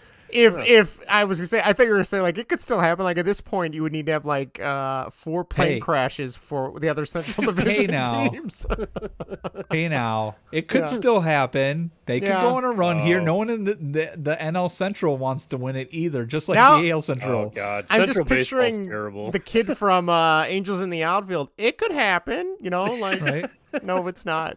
That's what this team would need to win the division. Is they would literally need Angels in the outfield. Where's Christopher Lloyd? Get him out here. We need him. Right. Really quick on N'Keal Harry, though. Maybe, I mean, that pressure wasn't mounting in, New England or whatever with Tom Brady, because he did play with Tom Brady when he was there, I believe. Yeah. He's been in the league, I think 1 season. Now. So, but I mean, with Belichick or whatever, it could just been maybe one of those change of scenery things. He gets to know Justin Fields. They figure something out. He's the Bears' number 2 wide receiver probably right now. So could be. I mean, maybe. So I liked it. I'm like, oh, okay, that doesn't harm anyone. So might harm his ego, might harm N'Keal Harry's ego being traded for a 2024 7th round pick. But who the hell cares? He's out of Foxborough. So maybe it makes him I find hungry. it intriguing. Yeah, it can't hurt. It's like taking a flyer on like a baseball waiver. But if it's the Bears, they might find a way to hurt too. If this new regime just turns out to be like the rest of them, which I'm hoping it doesn't, because I actually like the Bears. Greg. I actually like the Bears a lot more than I have in a very long time. Right now. Greg, you are setting yourself up for failure. I know. I'm just like, okay, I find the Bears. This is the most interesting I found the Bears in a very long time, to tell you the truth. Yes. So. We'll see. New regime. They aren't like the old regime until they are like the old regime. Until they find a completely new way to be terrible and awful and evil. Yep. So hey, at least each new regime that is terrible and awful finds a unique way to be terrible and awful. I know it was different than the previous this one. one you think you heard of everything or you saw everything, and then no, let me show you this. So. Now it's getting to a point where it's going to start getting scary if they're going to show us new ways of being awful. Yeah. Awful, yeah. Yeah. Oh, you thought we could screw up before. Right. Oh, it's really like being pioneers of losing, really. I mean, just new ways of losing. So they're the amount of suckage they bring to the table is, maybe this year worse will be than different. us. I know, and that's saying something. So yeah, I can't really say too much more because I'm probably gonna be a future employee of theirs. I know you got to be careful. So I gotta watch what I say. Upon your interview, they're gonna dig up all these podcasts and be like, they're gonna research on me. You said this about the Bears. I'm like, am I wrong? No. Yeah. You're gonna be like George Costanza. You're gonna get in front of right. Yeah, exactly. George McCaskey. Yeah. Well, sir. You and McCaskey will be eating what's it called? Calzones together. Yeah. Yeah, I better find the good calzone place in Arlington Heights. Is there one? I don't know. Taste testing, like the good Chicago hot dog place in Arlington Heights or something, maybe. Right, exactly. So, all right, let's get to something that definitely doesn't suck, and that is whatever. Let's do it. Oh, sorry, Vinny. Now it's time for whatever. Whatever. Whatever. Whatever. Whatever. Whatever. Whatever you want. Whatever I want. Whatever, dude. Irrelevant. Whatever, dude. All right, Greg, take it away. Right. Welcome to Whatever Baseball and Whatever. Today we are ranking. We're not really ranking. We're talking about baseball stadiums, baseball parks, past, present, still standing, or have been blown up by a demolition crew that we wish we could have visited or we want to attend a game at. There are a lot of great-looking stadiums out there across the states that I know I certainly want to visit. So I'm just like, you know what? Let's talk about the ones we want to go to where we want to watch a game. So because I don't want to watch a game at guaranteed rate right now. I'll tell you that much. So I got to find a new baseball stadium. And I don't want to pay the money that I have to pay to go to Wrigley because even though they suck, you can get them for cheap. I on know, the secondary market, I know, Justin. Settle down. It's just it's the product on the field. It's the product on the field. It's the spirit of the thing. I don't want to. I watched them womp on Cincinnati Reds. You can go pay and watch them. Compete against the Pirates and the Reds. There you go, That's Justin. True. I'll have to look for those 2 games season series.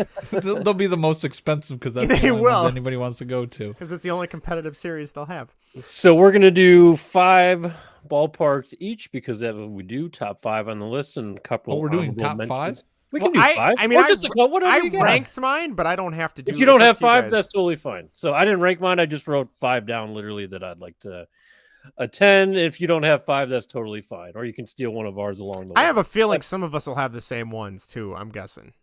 Oh, I didn't write the Polo Grounds down, Justin. No, yours is all Polo Grounds. So no, you're an MLB The Show guy. Are you playing Polo Grounds in MLB The Show?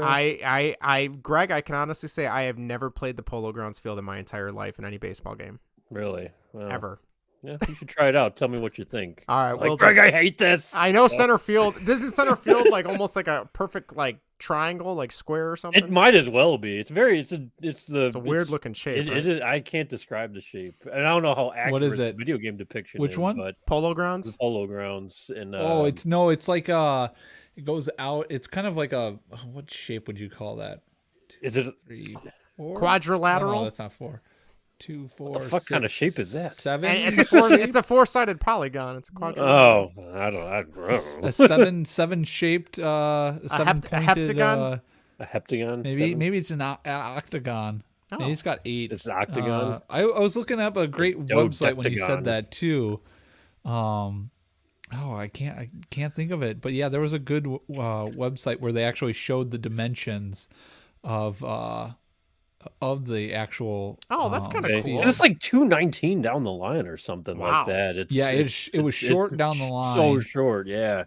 So that weird. is one thing I love about baseball stadiums is that there's no like mandatory. It has to be this size. Like I love that. Right, yeah. They're not all cookie cutter. Exactly. Yeah, it's not like all the other sports. Right. Some more than others, but yeah, there's unique features to them or defining features. So correct. Anywho, I have the dimensions for the Polo Grounds. Oh yeah.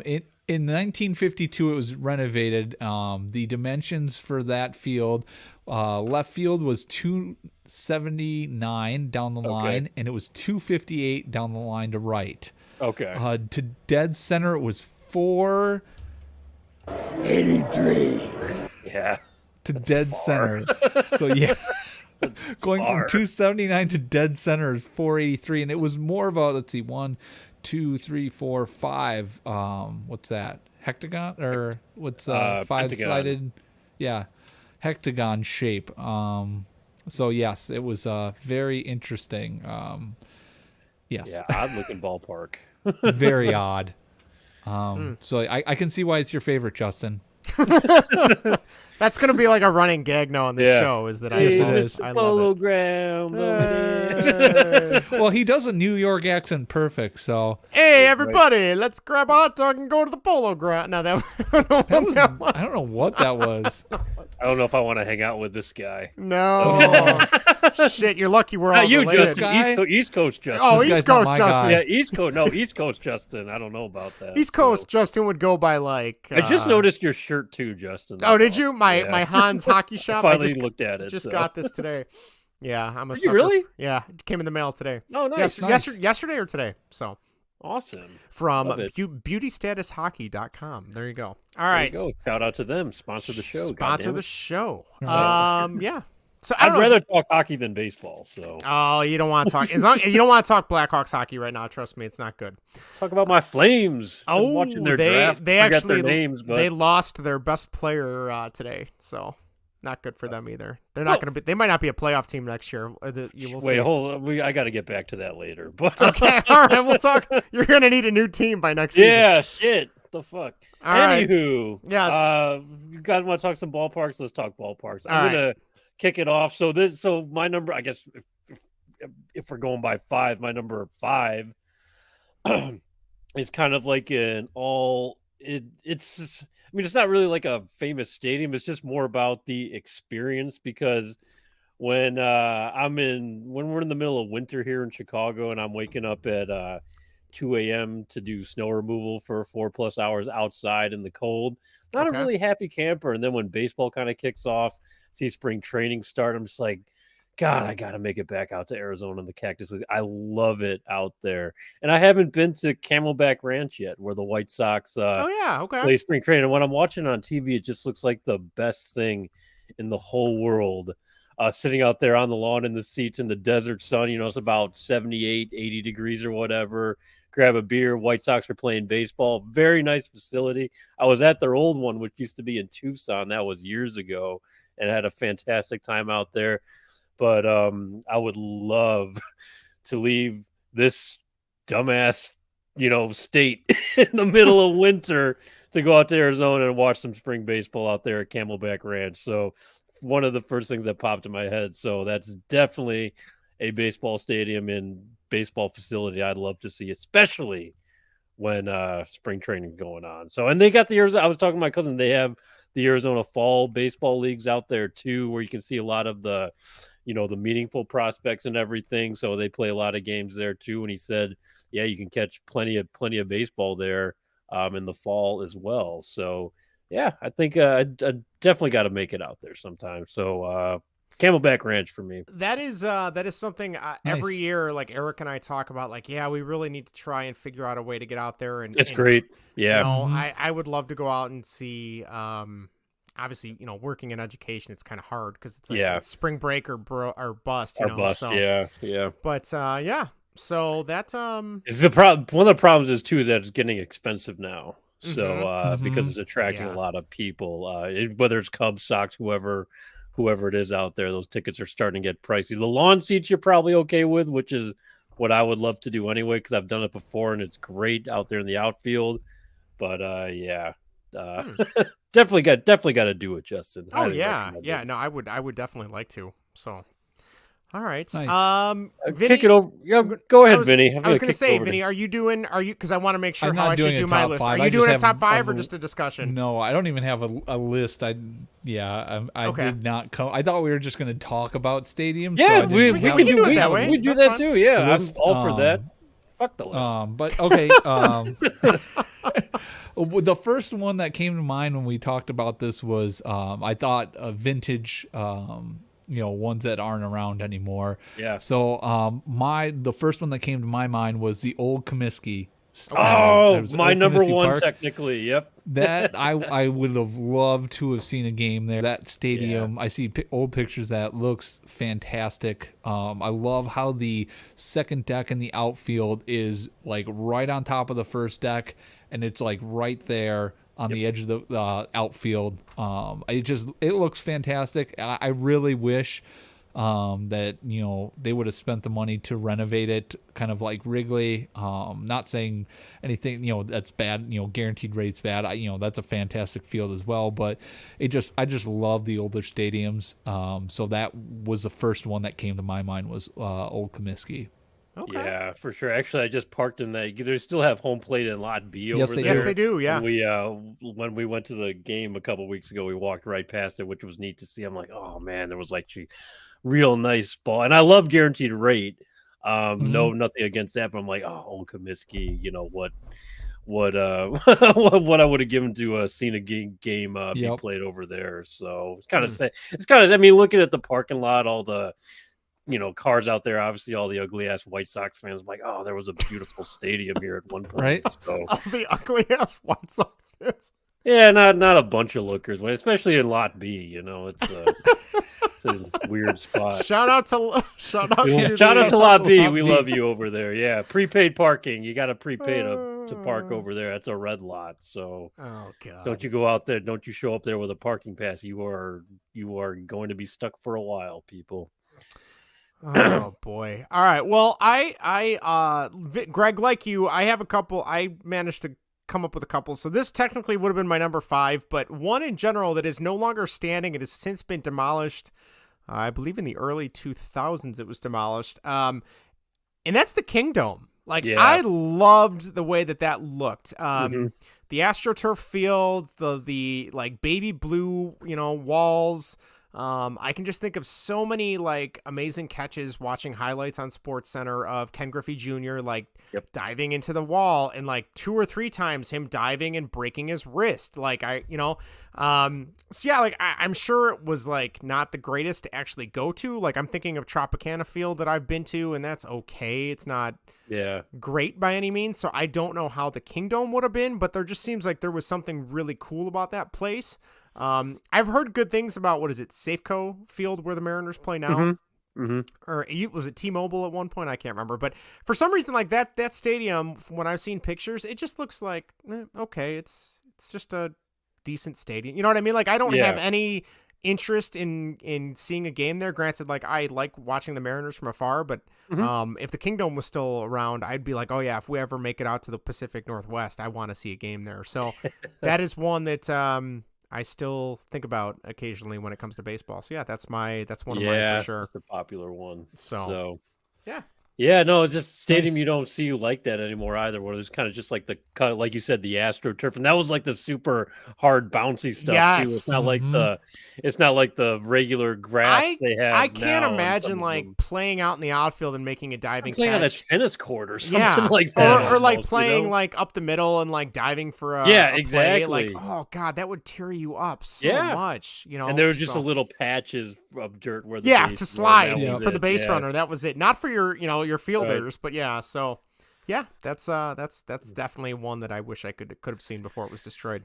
Good call. One, since we're not doing orders or anything, one thing I always hear great things about. I hear it from White Sox fans, Cubs fans, baseball fans, whoever, is a PNC Park. Yes, that's on my list too. Yeah, I've always wanted to check that out because I don't really think of it that much, but I know it's what they're on the is that the Allegheny River? Allegheny, yes. Yeah, and then they have the bridge that kind of leads to the upper deck on the stadium too, that goes over the river. I was like, yeah, you know what? I think that looks really cool, and it's not like, I mean, it seems big, but it's not like a really big. I don't think it really is a big stadium. It's pretty compact if you really look at it. So, and I hear nothing but great things about it. I mean, White Sox fans, Cubs fans will make a trek out there, even if they're, whether the team's playing or not. I mean, people just love going to games right there. I mean,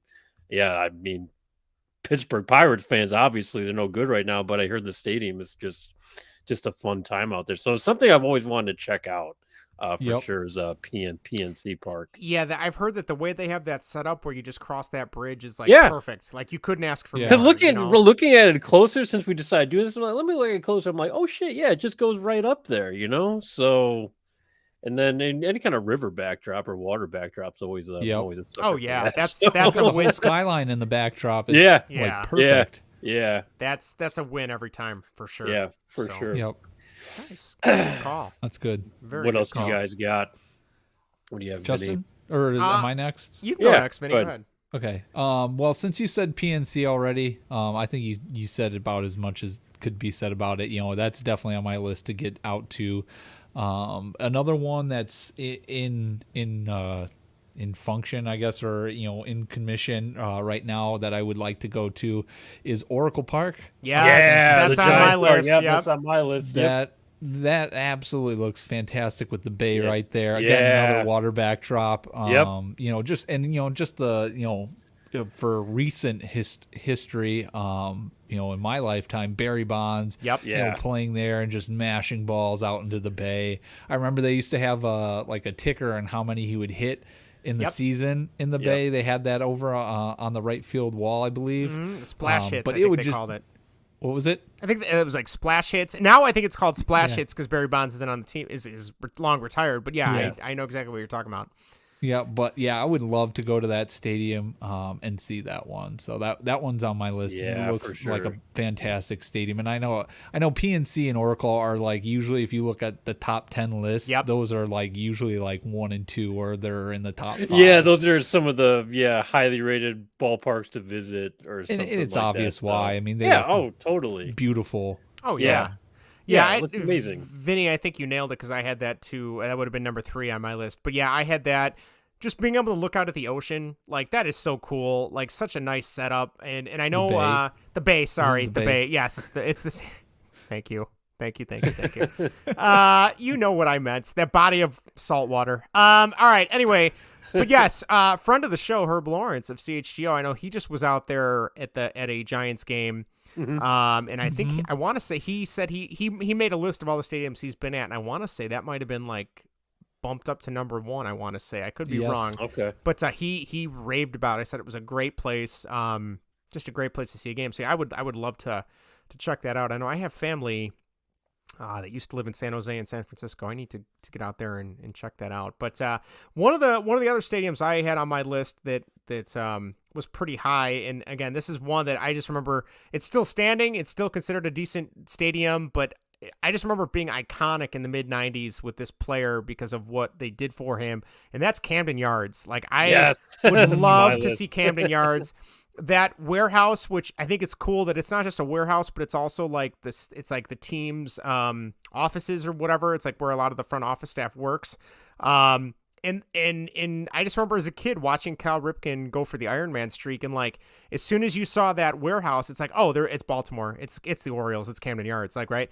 I know. I want to say my uncle was out in Maryland for business at some point when I was a kid, and he went and caught a game there, and he said it was really, really nice, really well set up. But yeah, it looks like an awesome place. Supposedly it's in a pretty cool neighborhood. I know Baltimore itself is kind of a rough place to be at times, but I've heard that the stadium itself is in a pretty cool area for fans and stuff. So that is definitely one that I would love to see a game there too. Is it too late to become Orioles fans? Like now? I'm already on the I've hopped on the Orioles. We just bandwagon. all become Orioles fans right now. Yeah, I'm in if you guys want to do it. Damn it, where's I have my Orioles hat somewhere over there on the wall. I've got one upstairs. Yes, so yes.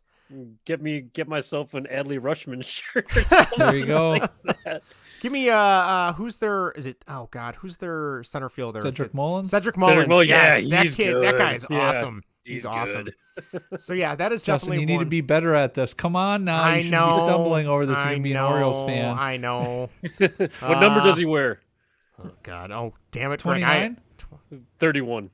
Oh, so close. I was only off 2. That's what I was gonna say, two. Greg. You didn't let me. You didn't let me. Give say or my take. answer. Yeah, give or take three digits Right. or so. Yeah. Yeah, but yeah, for sure. That's And the cool thing about that too is it's not like brand new. Like it's going on 30 years old now, and it's still. That could have been the design for the White Sox team. What did they say? The new Comiskey at the time was like the last cookie cutter style before they came out with Camden Yards or whatever. So.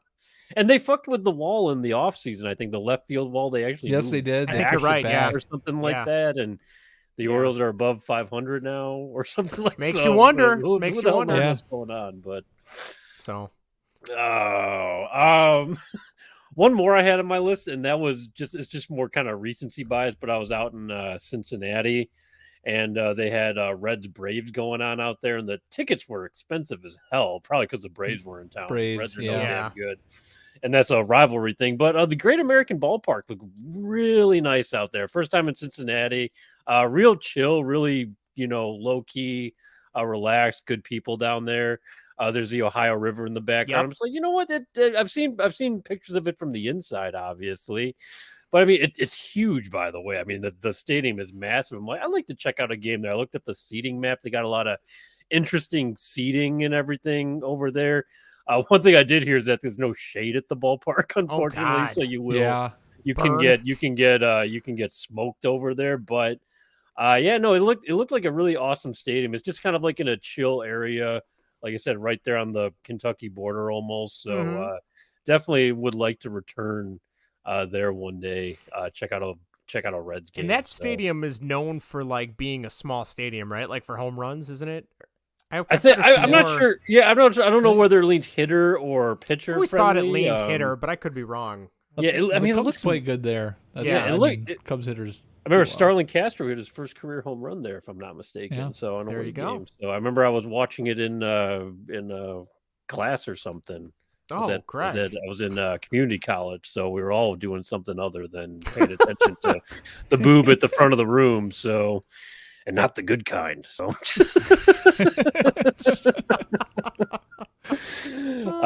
Great American Ballpark. Yeah, love to check out a game there. Really, really nice vibe down there in Cincinnati. I was actually pleasantly surprised. I'm like, Cincinnati, no damn good. But no, it's really nice actually. So nice. I will return to you, Cincinnati. And I'm not gonna buy a Joey Votto shirt, but I thought you were gonna say you were gonna get some Skyline chili or something. Yeah. No, okay. So what? Yeah, what? Okay, number one, that shit is everywhere, and I've heard about it before. It looks like spaghetti to me. Well, it's chili. It's spaghetti it's chili on top of spaghetti, then just covered with shredded cheese. At least that's what that picture looked like.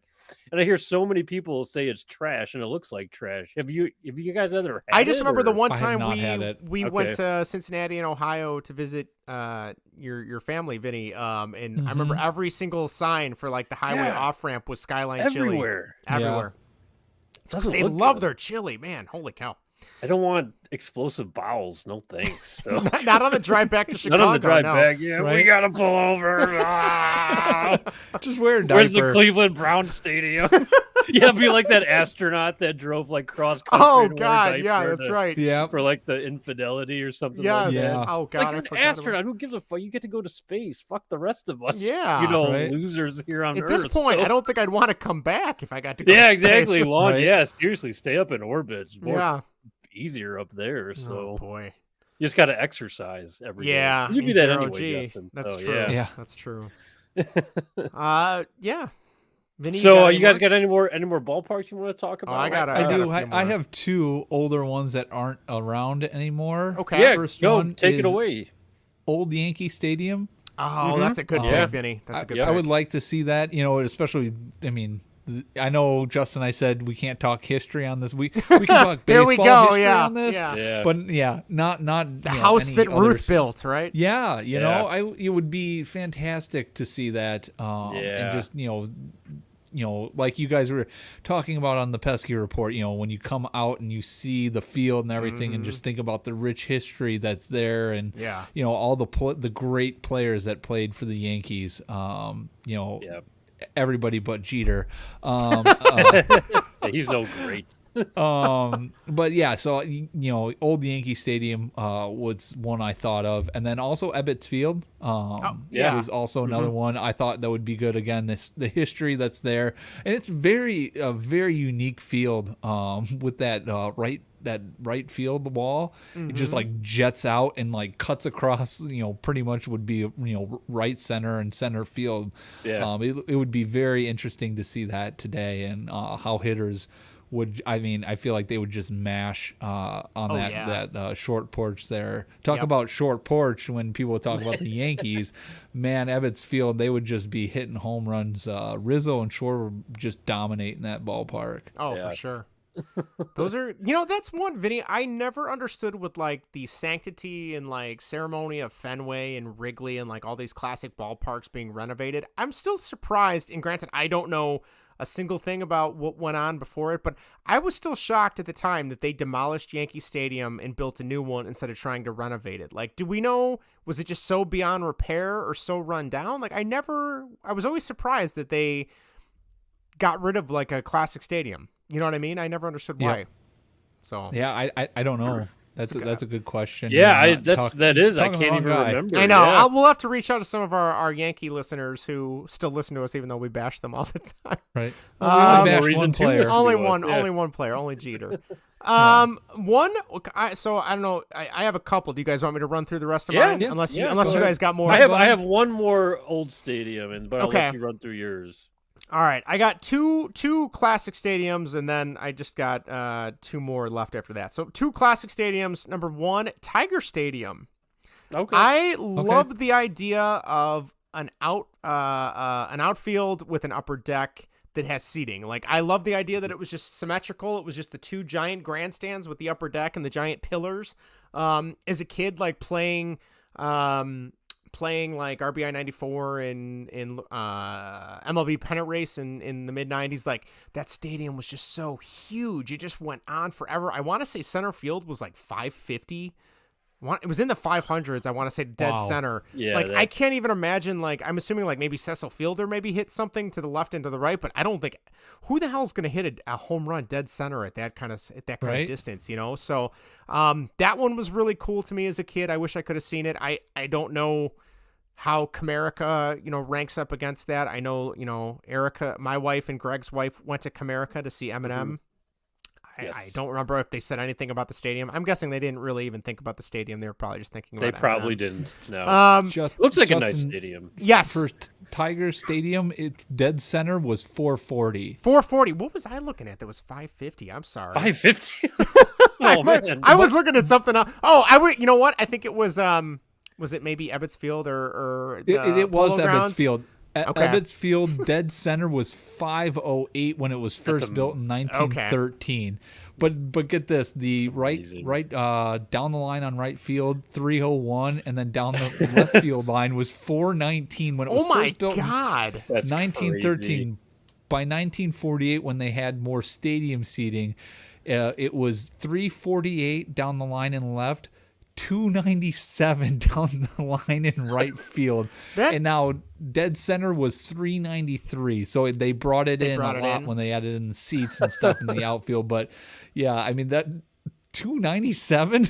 That's crazy. Yeah. That literally feels like they're just like, all right, this is the amount of land we have to build a stadium, make it work. Like, you know what I mean? Right? But holy cow. I'm glad you caught that. Yeah, I knew it was. I can't believe I thought it was Tiger Stadium, but I do know Tiger Stadium. They said that they tried to grow like shrubbery and grass in like the batter's eye because otherwise you could see like the factory smoke from the factories and stuff coming on the other side of the stadium. Yeah. And then the other classic one before the more recent ones that are still standing is Jack Murphy Stadium with the palm trees in the outfield. Yeah. I don't know why that appealed to me so much, but I always thought that was so cool that like before you got to the seating, there was just a row of palm trees all the way around. Yeah.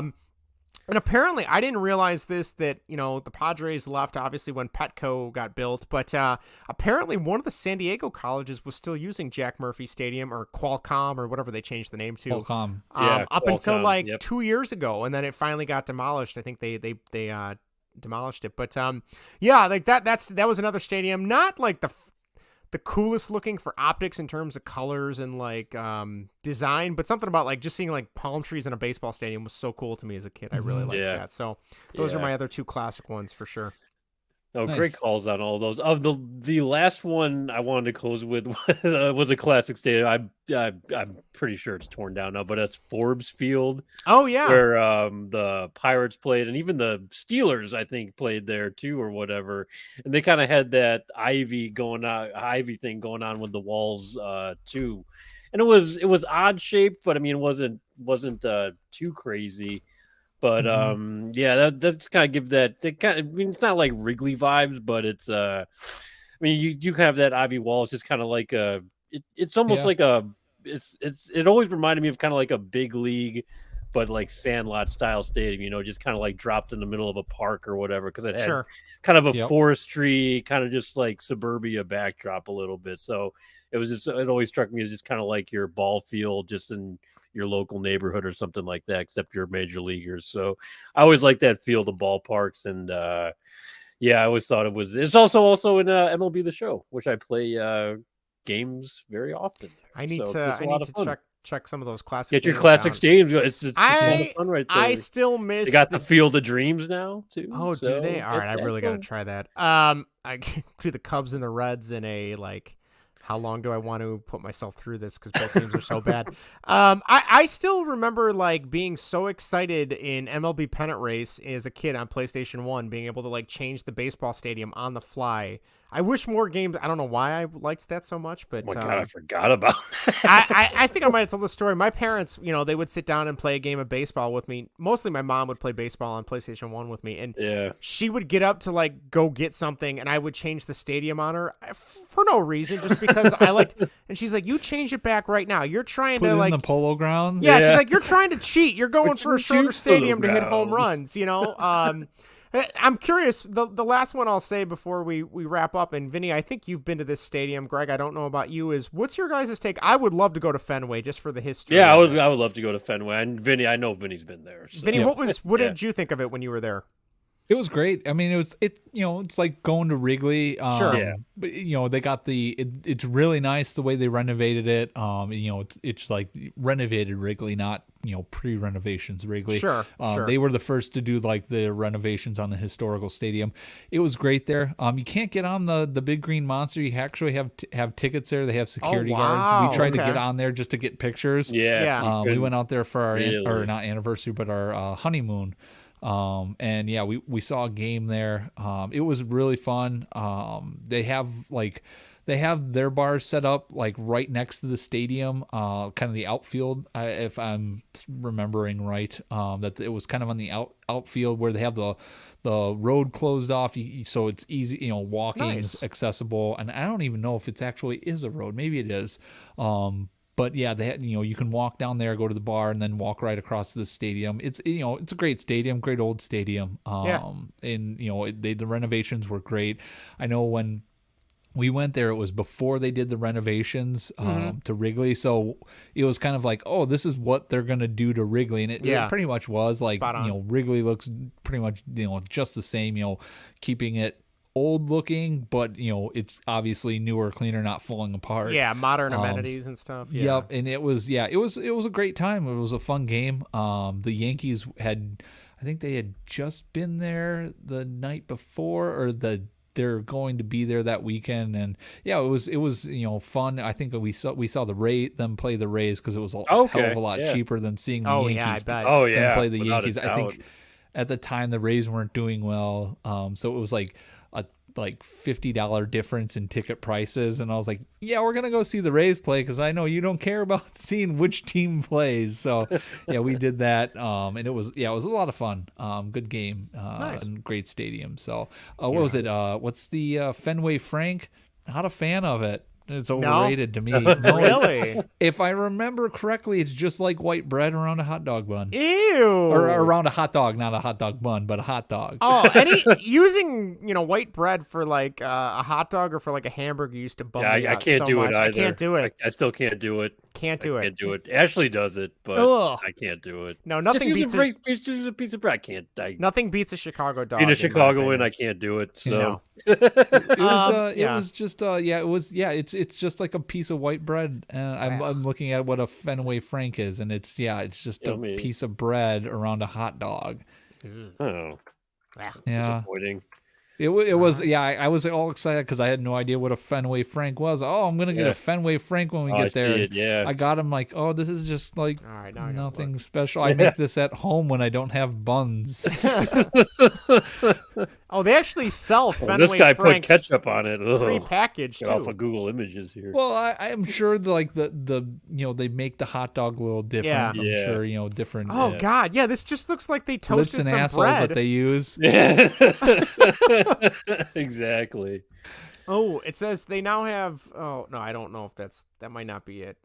They have the King, which is a hot dog with mayo. The Boston Pork Party, which is a hot dog with shredded pork. The New Kid on the Guac, that might not be too bad.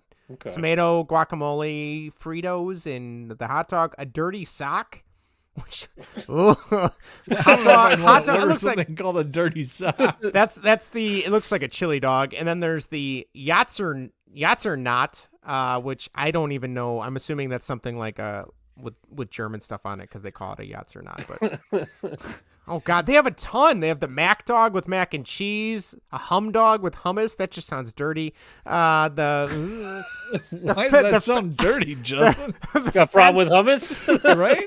No, I actually had some hummus today. It was very good. The Fenway Faithful Frank.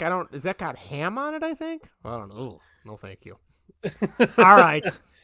Justin, you've been to Coors, haven't you? I have. Coors was really great. Stadium I was just thinking Coors was beautiful, really, really modern. The view in the outfield was amazing. Just being able to look at the Rockies literally from the stadium seating. We had a great time there we went there when thankfully the Cubs were playing the Rockies, and it was pretty cool. Like we had Cubs stuff on. Nobody, was messing with us. Nobody was giving us a hard time, which it was nice. The fan base was really nice. Granted, I mean, the team sucks, so I don't think they have anything to really give us a hard time about, but no, we had a blast. It was actually a great stadium. I've been to the second Busch Stadium. That was a beautiful stadium, as much as I hate to admit it. Tropicana Field,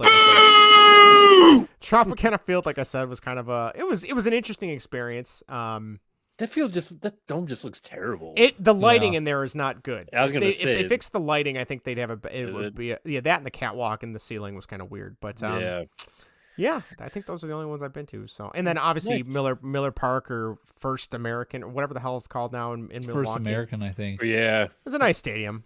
Yeah. I get if you ever go to, getting back to Arizona, I've been to a Chase Field where the how's that? play. Like that is kind of like a Miller Park, but kind of upscaled a little bit, kind of turned classier. Up. Yeah, that's actually a really cool stadium over there. It does look really cool. So yeah. They still got that pool. Well, they did when I was in. Yeah, I think they still do. I think they still do. Center over there. So, but you gotta get other tickets to get over there. Obviously, they have puppy adoption really there. Yeah, well, that's cool. Yeah, they do. So that's pretty cool. Speaking of puppies, Petco is another one I've heard great things about too.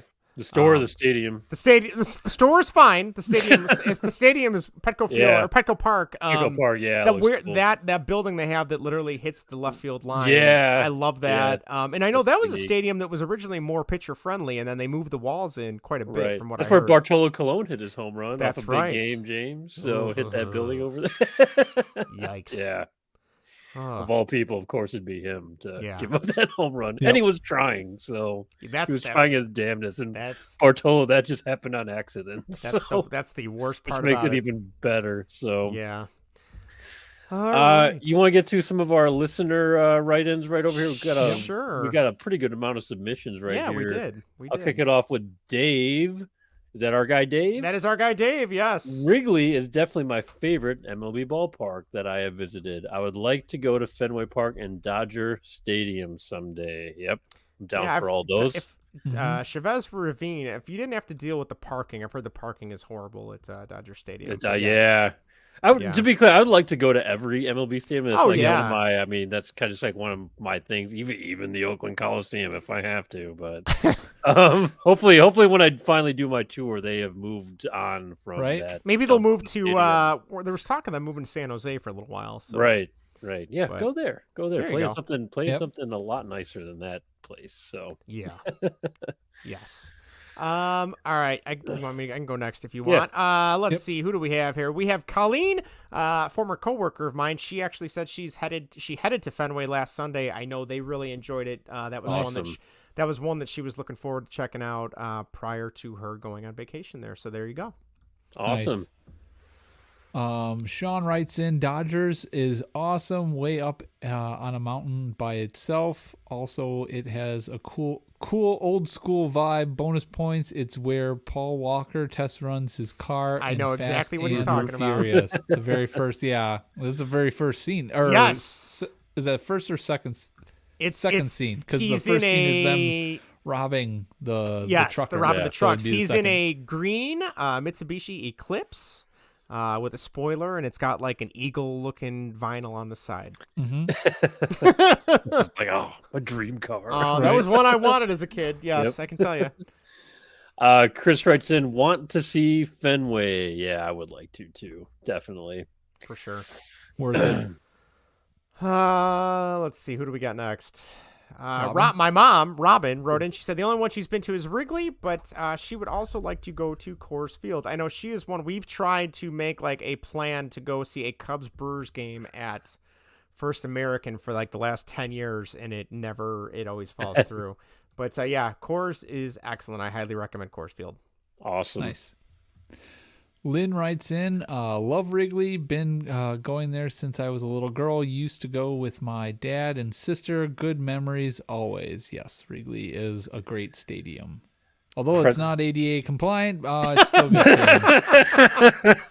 good. Maybe call ahead if you... make other seating arrangements. Yes. So Yeah, bring your portable ramp. So it's kind of funny because doing my illustrious career, which I love and would rather do nothing else, literally rather do nothing. I actually had to deal with a bunch of ADA compliance stuff for the election that just happened a week ago or whenever that was. So that was part of the whole dealing with the election judges and the Cook County Board and all that, checking on the ADA allowances and stuff like that. Like, you ADA compliant? I'm like, come out and see for yourself. So get their ass to work. See, you've done a better job than the school. Chicago We have to be. Yeah. I'll teach you a thing or two about ADA compliance. Yeah, you could be the ADA compliance officer that the Ricketts forgot to hire, apparently. Well, what did Ron Swan say? I know more than you. Either way, Pretzel Vince writes in, the old Comiskey Park is my favorite. Would like to see Fenway in Boston. Should we just assume that everyone from here on out will say Fenway Park? Yes, I would assume. Or if they didn't, they forgot to put it in. They forgot to put it in. We will just go ahead and make sure we tack that on for you. Zach wrote in. He said, I have been to Dodger Stadium twice in 2 Eugene Emeralds minor league games. Very cool. Cubs. Are they still a Cubs minor league affiliate? No, not anymore. No, but okay, not do anymore. you know that's where Nico Horner went through? That's right. He said he would like to go see a Seattle game at Safeco and also go to Milwaukee. Yeah, Milwaukee's not bad. It's when they close the roof, you can do better. Pass it. You can do better. They don't have any air conditioner. If they close that roof when it's a hot day. Oh, they don't have the. Yeah. I didn't know that. They don't. No, I've never. No, yeah, no. It's no. They have a fan. That's it. Oh, yeah. I haven't been there since like 2012. Bernie Brewer, get your shit together. It's kind of overrated, I guess. Vinny, remind me next time. It is higher on a lot of people's list than I think it should be. Remind me next time we're together. I got to tell you the story about how your sister got wasted on margaritas at Miller Park. Other breaking news. Water. Wet. Oh my God. She was arguing balls and strikes with the umpire. And I'm like, he can't hear you. He doesn't care. And then she got mad at me. This later. Just might as well go into it now. Then she got mad at me because I wasn't agreeing with her. She's like, that was the Cubs. Other breaking news. Water. Wet. She's like, that was a ball. I'm like, sweetie, no, it wasn't. It was a strike. What? What do you mean you can't go against the Cubs? I'm like, oh. And that was also, we did see Theo Epstein there too. He was sitting like, I remember you telling me he was sitting 4 rows behind us, and then my other brother-in-law, Jake, he goes, I'm gonna go talk to him, and he looked pissed because this was in the heat of the height of the rebuild, and Jake got up, sat next to him, and said, "You're Theo Epstein, aren't you?" And he goes, "Yep." And he just kind of looked at him, and he goes, "All right, it was nice to meet you," and he walked away. That's awesome. So that's it. That's all I got to say about that. But good stuff. Nice. Last time I was at Miller Park, First American, whatever it is, actually part of our group got ejected from the stadium. Oh God! Because and these were, school staff employees, and one of them had a bit too much to drink. Remember, her name was Caroline, and she started making out with random guys, and it got pretty obscene there in the bleachers. So she was asked to leave. See, in Wisconsin, it has to be a cousin that you do that, not random people. Wow. Yeah. Boom. Sorry, roasted. I shouldn't talk. Half my family are Wisconsinites now. Are you mostly Wisconsin? Yeah, they're all. Most of your time there now. They're implants, though. They're not actually. They're fibs that moved up fibs. there. Yeah. My sister married into a Wisconsin family though, so. We're still not welcome. no, we're not. They kind of just, right. Oh, great. The Chicago family. Hey, I wouldn't want them. I barely want the fibs in Illinois. Yeah, that's true. That's right? true. That's true. Oh, the 1420. Oh, sorry. Or is it your turn, Vinny? I'm up next. No Credentials Required podcast wrote in Fenway and also Camden Yards. Always wanted to go there. He didn't actually write in Fenway. I just added that in. You're just including it, yeah. Well, the 1420 Sports Bar podcast, they say Pittsburgh, PNC, which we said Milwaukee again, St. Louis, and Detroit for now. Been to 14 other parks so far. Nothing like going to a new area, finding some fun pregame bars, and walking into a new stadium. Favorite thing. Yeah, that's pretty cool. Awesome. So. That's pretty cool. But you aren't going to get that with Milwaukee, so maybe cross that off your list, because if you're going to try to walk into a bar, you're going to be walking for a while. Yeah, it's just it's almost like an amusement park It style. does have an amusement park. Yeah, just kind of like it's just kind of there. Right. Yep. So yeah. Big focus on tailgating, which as a Cubs fan you're not allowed to, so it's a little bit different there. But the Grit and Barrett podcast, they said Chase Field. Yeah, very Chase Field's great. Yeah, really like that place. Shit team, but nice stadium. Yeah, that's true. But my team's shit too, and I go. So no, go to a nicer stadium. They're gonna make a comeback. Middle-aged fat Thor writes in, the original Comiskey is by far my favorite. Safeco, whatever it is called now, is right up there though. That park was awesome. I was at the last game at the Kingdome. Awesome. Justin, that's for you. Baseball Yes. and football, and the M's first at Safeco. Nice. Okay, so yeah, he was. I'll be honest, I didn't even realize the Seahawks played there for football. That's kind of cool. It makes sense, but I never put it together. Yeah.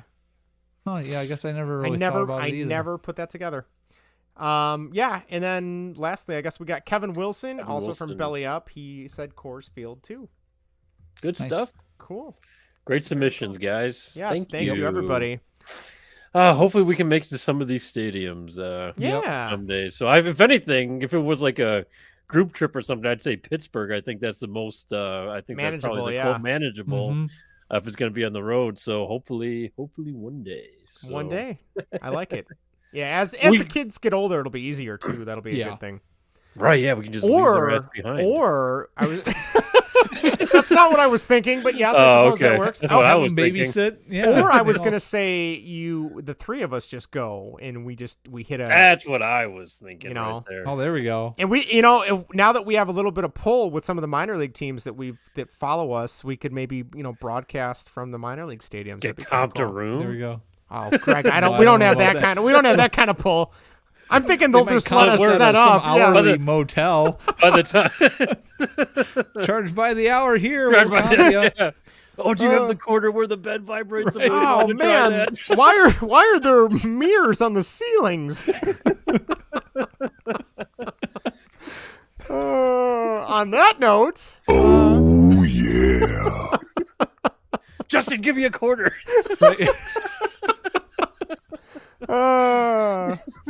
Well, oh boy.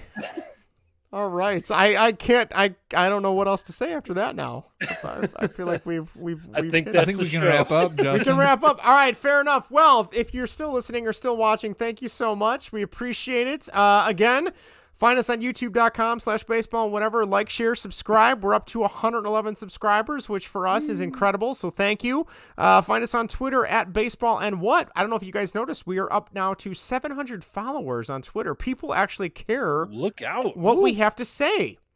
I don't or what Vinnie says, because Vinnie pretty much runs that thing on a daily basis. But he got that the one Cub guy the other day. That was that one Cub guy that said, I don't need the stats, so you can't even run it. Yeah, you literally gave him test. You gave him a stat line. He's like, "Nah, I don't believe that." It's like, okay, I don't know what to tell you. The data doesn't lie. That's generally how that works. But you can also email us at baseballwhatever@gmail.com. Find us on your podcast app of choice, whether it's Apple, Spotify, Google, Anchor, Spreaker, Podcast Addict, Overcast, or Google Podcasts, whatever you need. And lastly, you can also hit us up on the text line /voicemail line at 1-913-808-3278. That number again is 1-913-808-FART. All right. Well, that is it. Vinny, you got anything else before we say goodbye? I was just going to say that the gentleman that I was arguing with about Wilson Contreras he was at least a good sport about it. Yes. He wasn't a complete jerk like some people are on Cubs Twitter. So yes. Yeah, hats off to him for at least, not being having a jerk. Discussion. It wasn't just yelling at each other. Yes. Even though he was, wrong. Not well, yeah. Incorrect. He was misinformed. Yes. Greg, you got anything else? He was an idiot. No. Well, yes.